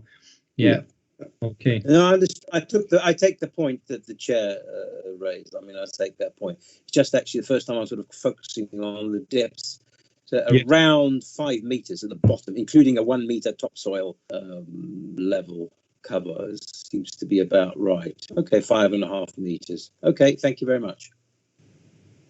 Okay. Any further questions? No. Okay. In that case, let's take a vote.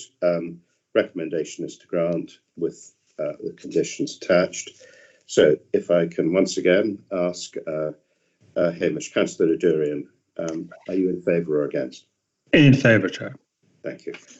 Councillor Lowry? In favour. Councillor Schmetterling? In favour. Councillor Spalding?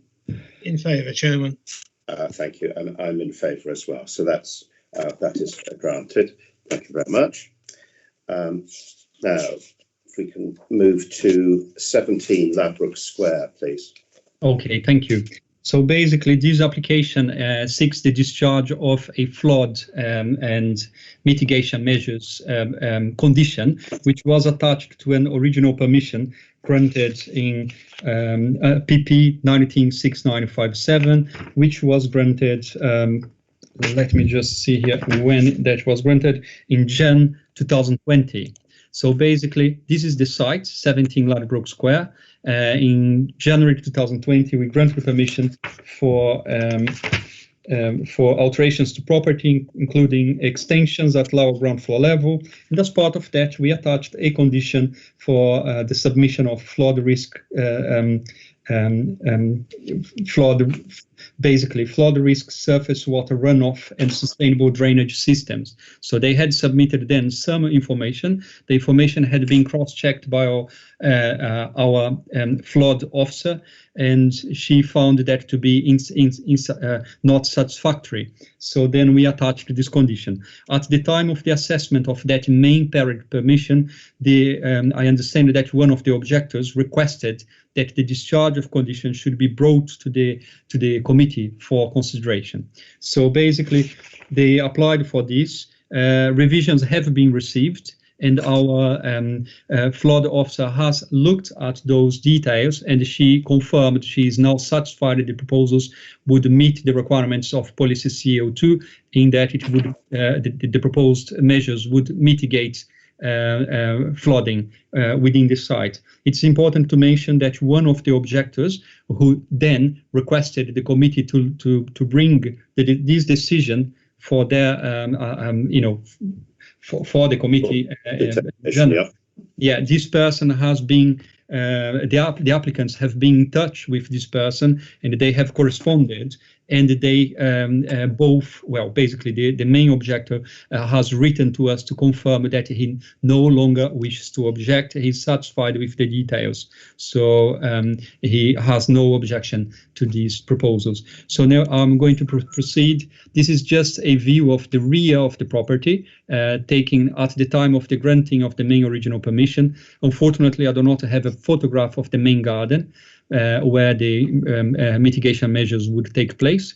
But here I included some of the drawings which are being assessed as part of the discharge of condition. They are technical drawings, so as you can see, I haven't omitted the notes in there, because they are all providing very detailed design on the measures, on the amount of attenuation being proposed, runs of pipes, and so on and so on.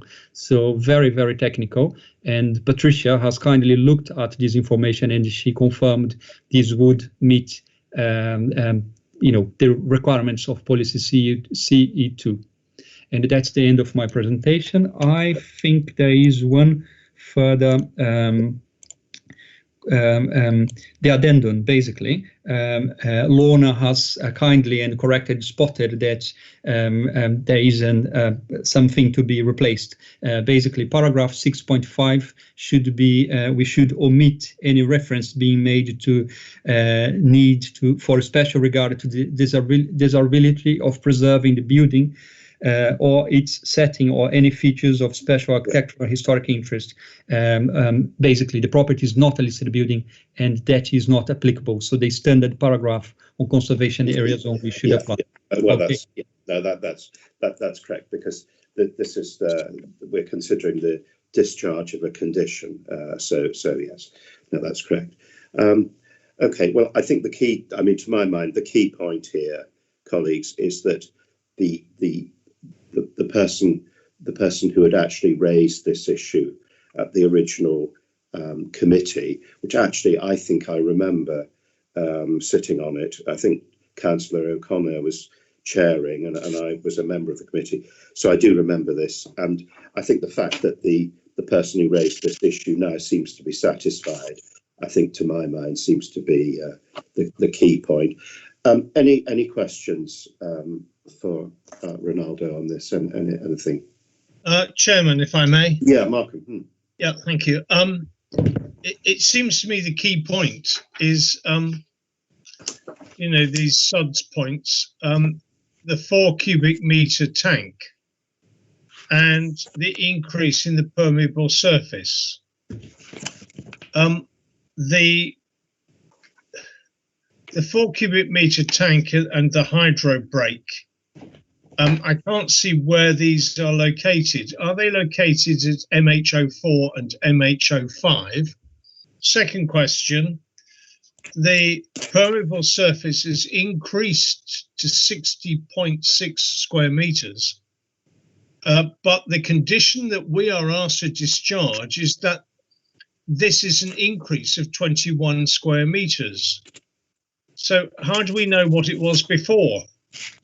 We know that it's now 60.6, but we're asked to say that it has increased by 21 square meters. How do we know that? I think that is the well, basically, first question you asked where the tank is. So I can't read properly the slide in here, but to my understanding, the tank, yeah, so that is the tank. So if we look at the bottom drawing, towards the left-hand side of the screen, we have a gray area. Then we have, the main area beneath the building. There is an attenuation, or annotations in the attenuation tank. So it will be directly beneath the main property. Don't know if you can see that. So the bottom drawing towards the left-hand side of the screen. I'll take it that it's MH04 and MH05. Okay. Yeah. And then how do we know the permeable surface has increased? This is the lower drawing, the shaded yellow area. Oh, sorry, I'm just trying to go back in here. Okay, here I am. Sorry, 1, 2, 3. 1, 2. So let me just see.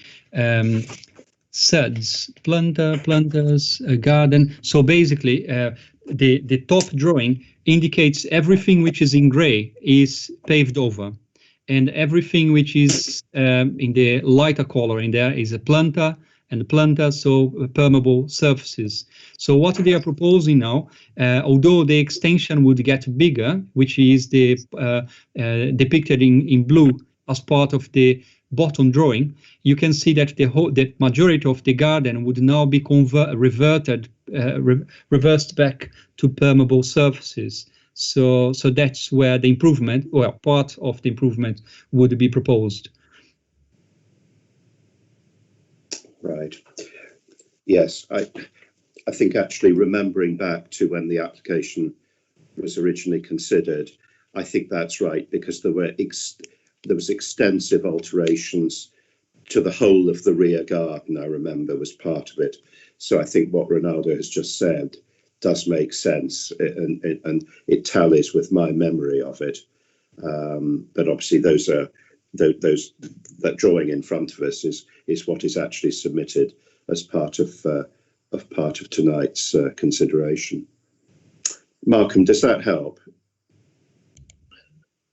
Well, I take it that presumably the garden area before was just under 40 square metres, and now it's increased to 60.6 square metres. I take it that's what we're asked to discharge this evening. Well, yes, it's the condition 3 of the original application that we're being asked to discharge. Yeah. Any other comments on this before I think we can have a decision? Anybody? No. Okay.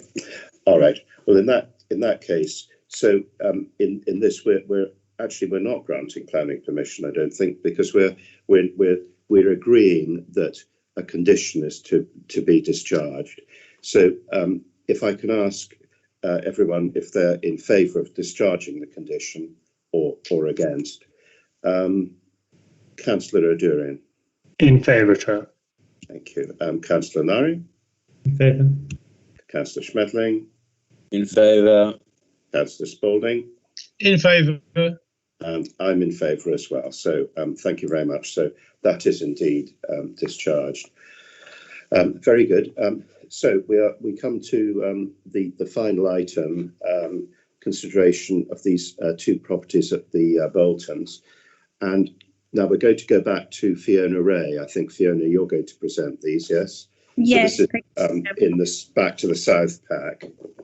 And I think probably the best way of doing this, I think you'll make one presentation relating, because obviously there are actually 2, there's a planning permission and a listed building consent that we're considering.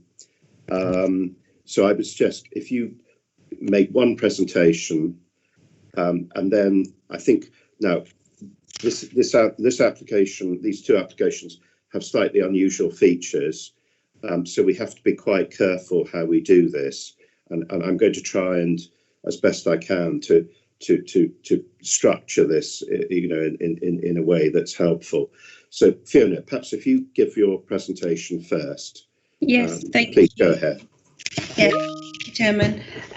So the application, the development description is listed on the committee pack. So the construction of an extension and a connection between the 2 properties. I'll show you that on plan as we go on. Just some site photographs to give you an idea of the property and its neighbour. Some members would remember this because it came to committee recently for alterations to the smaller building, number 30. Number 15 is the larger one to the left, number 30 in the centre, and the small annex building is on the right-hand side in that winter view above. To some of you can see some trees to the front as well. And the image on the bottom right-hand side shows the gap through the 2 properties, number 15 and number 30, the Boltons, where the development we're discussing will go. So some aerial images for you, just showing the properties currently used as 2 separate dwellings. A connection is proposed at ground floor level from one terrace to the other. So if you look at, this is the proposed site plan, and you can see at the rear, so if you look at the gap between these 2 properties, there's kind of a gate shown at the front and leading down between. There's a kind of, it almost looks like a bridge that goes across, connecting one terrace to the other. That is the new development proposed. So as seen from the rear, you can see that development sort of above and next to that boundary wall running down the centre. The majority of other changes have been permitted already. And this is a view of that connection as like a section taken through it. And from the front elevation, it just reads as a kind of clear glass link between the two, and it would be viewed in the context of as seen at the beginning in the photographs, which I can flick back to. You would note from the report pack that there was a link that was previously refused. I'm sorry, these images aren't quite lined up, but you can see how that has changed. It's gone from being a solid structure to a lighter glazed link. Officers are concerned about this for two reasons in particular. The resultant connection between the two properties and what we see to be effectively an amalgamation, or something which would facilitate that amalgamation and the connection of those two properties to be used as one. And we're also concerned about the impact on the listed building and the fact that number 30, the property to the right, isn't listed, and number 15 is, and a very significant part of the Boltons as a set piece. So we're concerned about linking the two together. That concludes my brief presentation, and I'll pass over to you, Chairman. Thank you. Thank you very much. I think we should probably hear now from Mr. Robeson, who's acting on behalf of the applicant. So if Mr. Robeson, you're with us, I think we can, if you'd like to speak for up to 3 minutes, then please go ahead. We will then probably have questions from members of the committee. But if you'd like to go ahead when you're ready, please.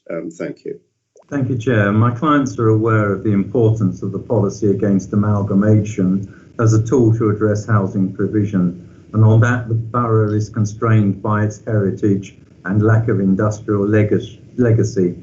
I very thoroughly reviewed the proposals with the clients to be satisfied that there was no amalgamation of or material change in the use of the two separate dwelling houses.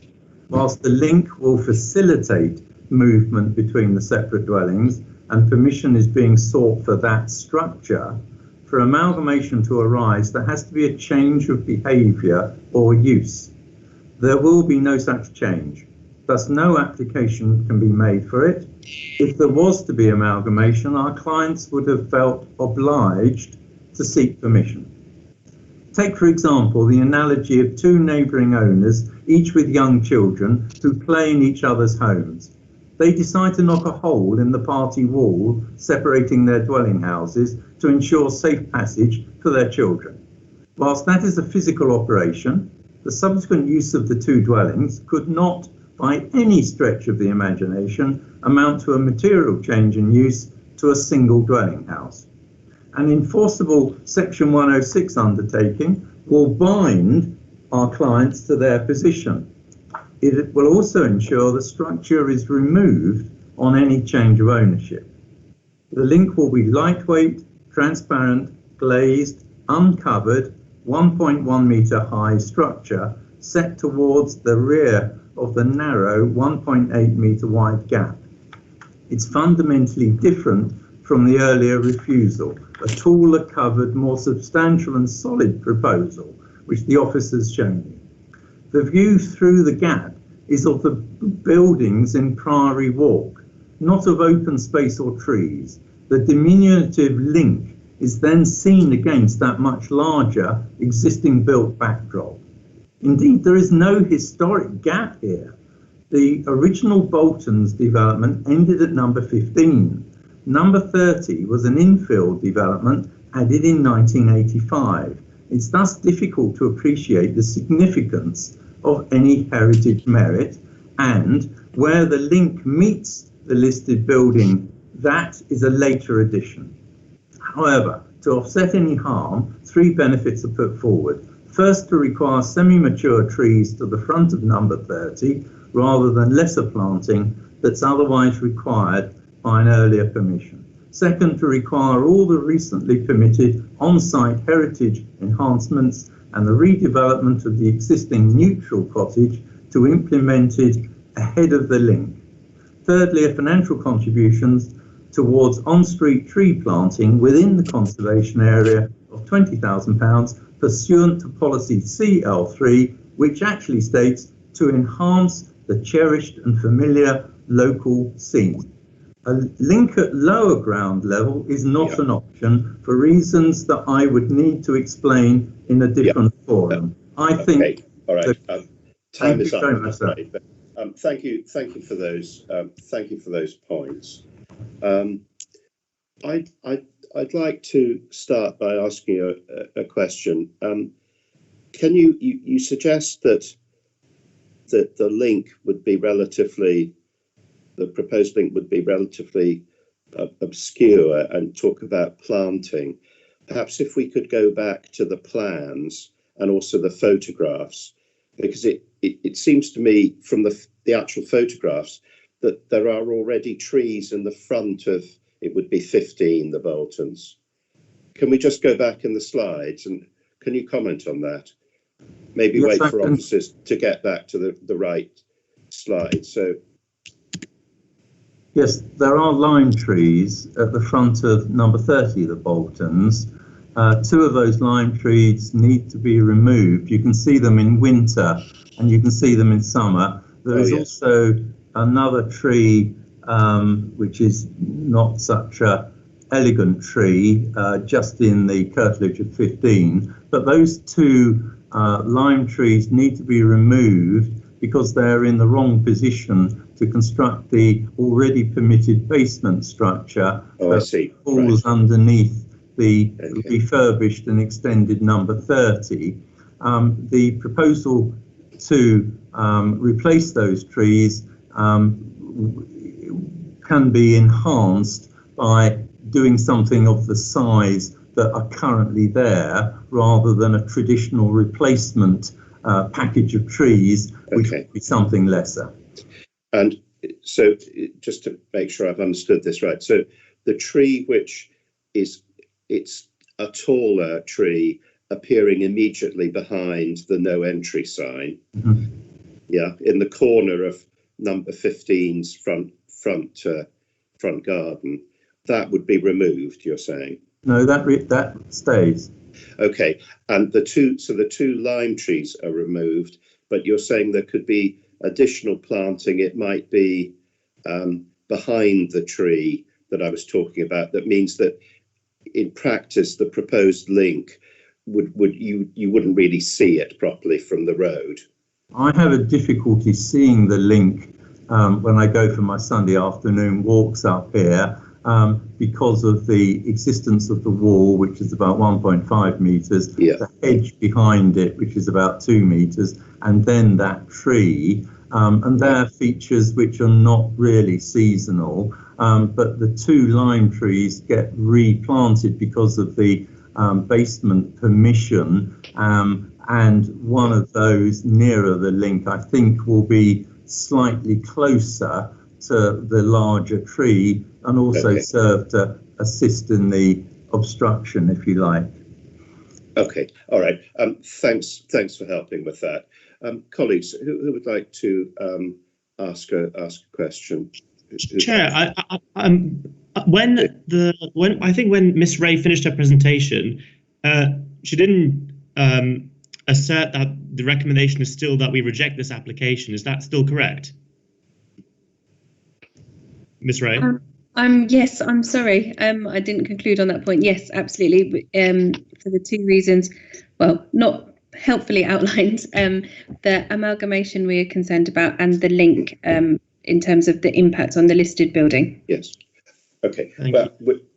I mean, I thought that the analogy made by the applicant just now, that this is not an amalgamation, but rather comparing it to 2 friendly neighbours knocking holes in each other's walls so that their children can play together, is one of the most hysterical things I've heard in a planning application. But what this application really is whether the is above planning law, and I say they aren't. No, Councillor Lowry, you first of all, this part of our discussion is for us to ask questions of, in this case, the speaker, who, because it's recommended for refusal, this is actually an agent for the applicant. So do you have a question you'd like to ask Mr. Robertson? Chairman, this, we are still in part A. Yes, so exactly. There's certain things we can't mention. Yeah. So sorry, why can't I mention certain things in Part A, given this is a planning application? Lorna, would you like to help on this point? Yes, because there's one aspect of the application which is exempt information and should not be heard in public. And if we are to hear some special circumstances as to why this is not amalgamation, we need to go into Part B, where the press and rest of the public would be excluded, so that we can discuss those special circumstances in private. It's exempt information, so it should not be discussed in Part A. I think is there precedence for this committee to go into Part B because yes, of who the applicant is? Yes, there is. Definitely.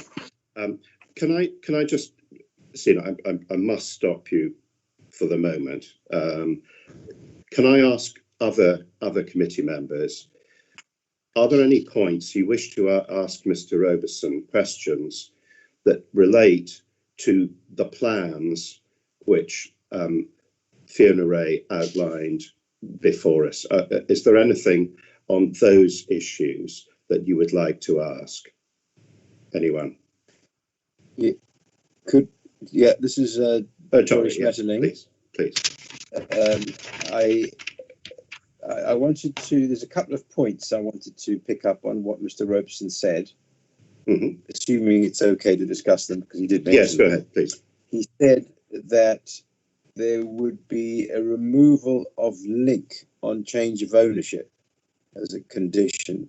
Now, does that, I would like to ask Mr. Roberson whether that would apply either of the two properties changed ownership, because it could be that one changes and the other one doesn't. And the second question is, what did he mean by redevelopment of the cottage? I can't remember. I remember seeing this property before, and I think that's the one that was the case was referred to. But I don't remember what redevelopment of the cottage means. Is that the little one around to the right of the curved bit, the round tower bit at the cottage?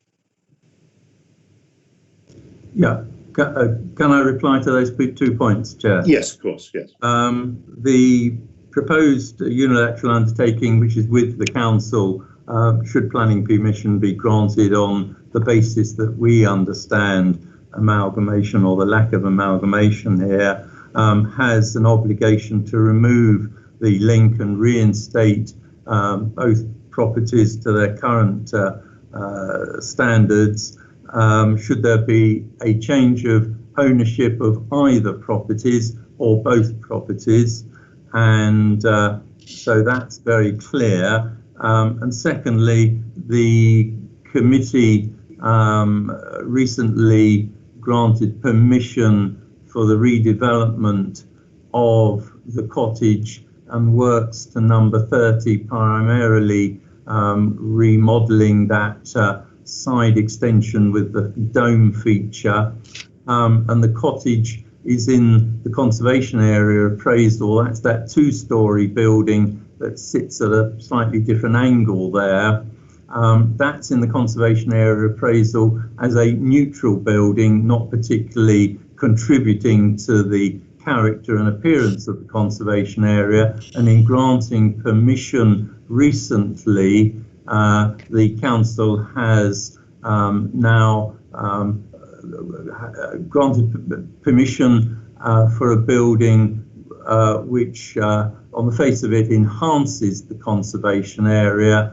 It's a more appropriate building, and the idea is that those works and the works to number 30 and the other enhancement works and the tree planting works all take place before the link is put in, so that one has the benefit of all those enhancements, and so that the applicant doesn't kind of say, oh, that's nice, we've got the link, perhaps we won't do the other things. That's not the case. Okay. Thank you. All right. Any other questions to Mr. Roberson? No. In that case, I think I'm subject here to officer advice, but I think it probably is going to be best if we now move into Part B. I think that's the best way of proceeding with our discussion. So, do I hear, Lorna? Do you think that probably in the circumstances, I think that might be the best thing to do? Yeah, I think we are going in that direction, Chairman, so that we can discuss everything that needs to be discussed before going back into. Okay. We haven't, of course, discussed the listed building aspect yet, but it probably is the right time. I think in view of our discussion so far, so I get the chance to read out the Part B resolution. So I'm proposing. Have we disconnected the live stream? No, hold on a second, Dorry. What we have to do is we have to pass the resolution to move into Part B. At that point, we'll probably need to, assuming the resolution is agreed, we will then have to pause for a moment because the live stream would get disconnected and governance officers would check that there was nobody still present in our discussion. Do you see what I mean? That's the way in which we'll have to do that. Thank you, Chair. Sorry, I wasn't aware it worked like that. Okay, no, that's right. So the Part B resolution, which I'm proposing, the committee do hereby resolve to exclude the public from this part of the proceedings relating to this application as they wish to discuss, and there are various categories, but information relating to an individual, information which is likely to reveal the identity of an individual. This is therefore exempt information under Section 100A and Schedule 12A, Part 1, Paragraph 12B, the Local Government Act 1972. So I'm proposing that. Can I ask somebody to second it, please? Sorry, Miss Barry, what makes this confidential? I still don't understand. No, Councillor Larry, I'm proposing this resolution. I'm inviting a fellow member of the committee to second it, and we will then have a vote on it. I second, Chairman. Okay, thank you. So Councillor Spalding has seconded. I'm now going to go down and take a vote. So the vote is that we adopt this Part B resolution that I've proposed, that Councillor Spalding has seconded. Councillor Adurian, are you in favour of that resolution or not? Yes, in favour, Chair. Councillor Larry? I'm not in favour. Okay. Councillor Schmetling? In favour. Councillor Spalding? In favour, Chairman. And I'm in favour. So the resolution is passed. So we move to Part B.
I'll say now. Okay, good. All right. Well, thank you, everyone. What we're going to do now is we're going to have a vote on both the recommendation, the officer recommendation on planning permission as set out in the report, and also the officer recommendation on the listed building consent.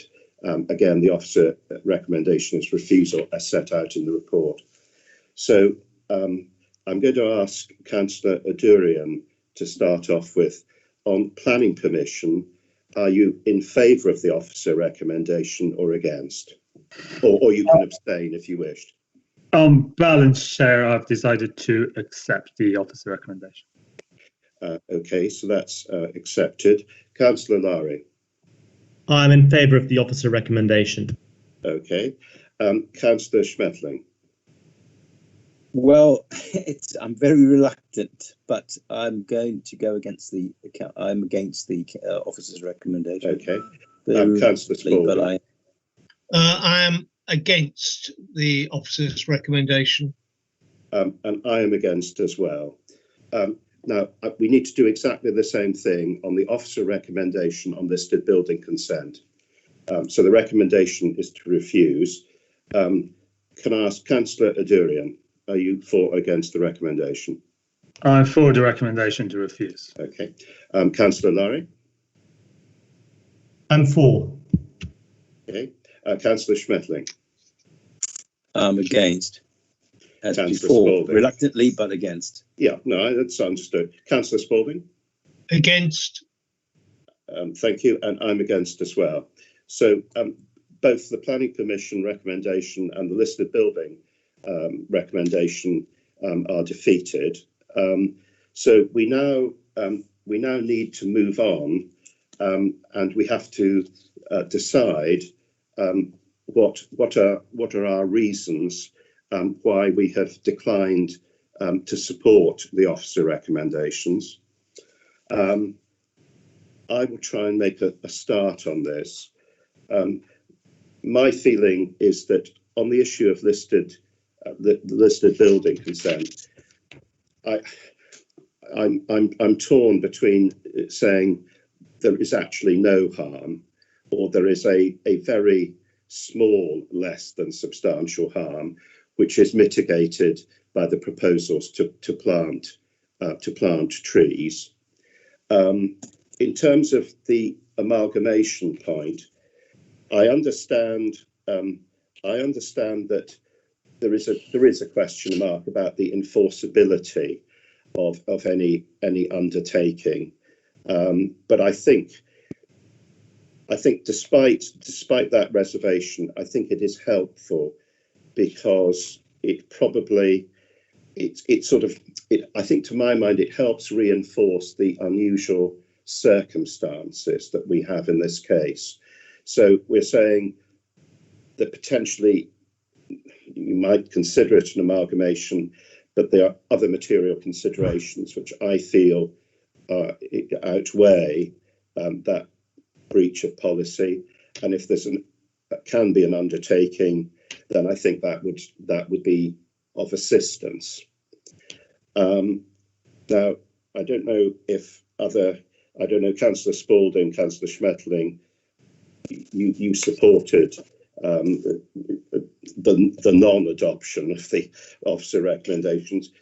Do you both agree with those 2 points that I've put forward? I agree, Chairman. I think there's very, very, very minor harm to the conservation and the listed building. I think it's outweighed by the public benefit of tree planting, of the a future binding deed, Section 106 agreement, which the officers will draft, and also by other circumstances that surround this case. I think the future amalgamation can be assured by a future legal agreement, and I also think that there is some public benefit that will outweigh the very, very, very minor harm that this application will cause if it's granted. Okay. Councillor Schmetterling, do you concur with that train of thought?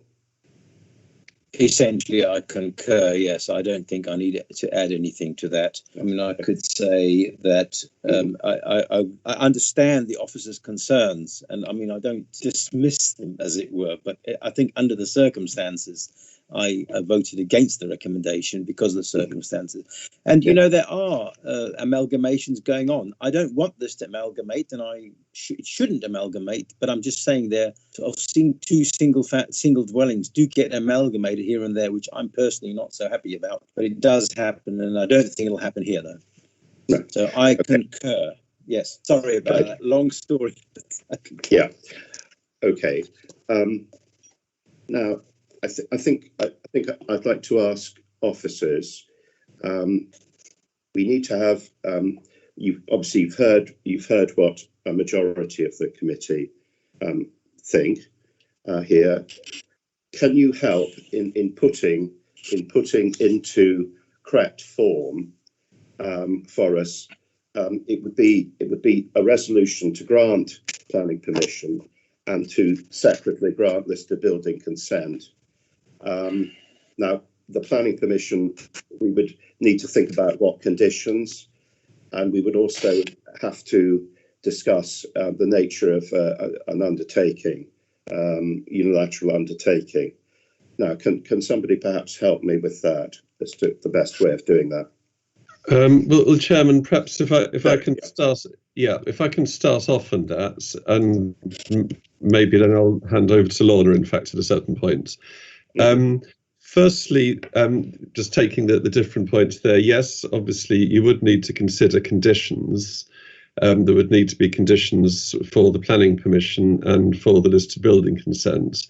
You could spell those conditions out at the table, or you could actually delegate the final conditions to officers if you so chose. That would be one thing you could do. With the legal undertaking, it's very important to consider at this point, before you take a vote, what form you would want that undertaking to take.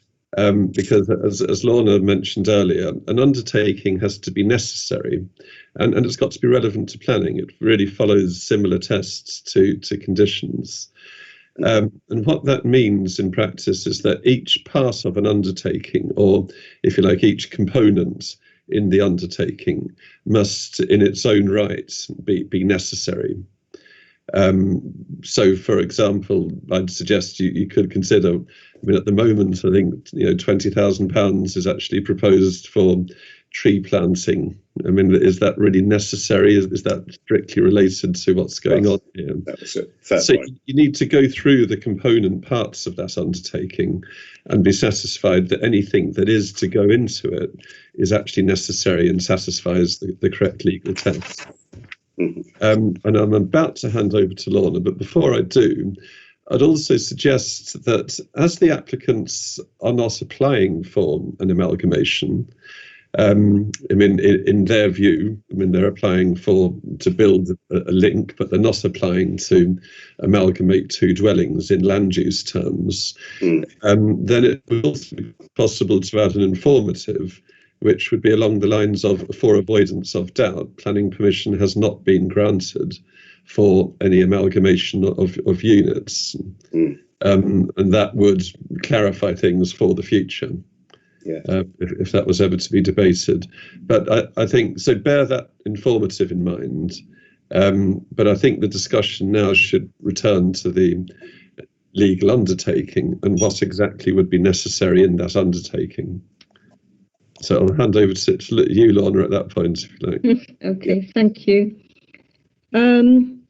Okay, from what I'm hearing, I think the majority of the members are saying that there would be a breach of policy, but the breach of the policy would be outweighed by public benefits. So I can't start off saying that an undertaking would not be necessary, because an undertaking would only not be necessary if you had said that there's no breach of policy. But from what I'm hearing is that you think that there might be some minor harm to the listed building and that there might be amalgamation, but which is outweighed, okay, by the planting, or maybe, you know, some weight could be given to the undertaking. But that's my starting point. So my starting point is that we are going to go down the route of an undertaking, although what I would suggest is it's not an undertaking. I would suggest it's a bilateral agreement with the council as a party, and that we have 3 months in which to complete it, because it's not in a form that we could approve at the moment. It's quite a bit of work that would need doing. Yes. So I think giving us 3 months. So I just think I probably just should break down the components of this undertaking. Yeah, go ahead. Okay. Right. The first part of it says that the owners will not use either property other than as a single dwelling house. Okay, so the issue with that, of course, is that such an obligation is not really enforceable by the local planning authority, because they cannot monitor how the houses are used on a constant basis.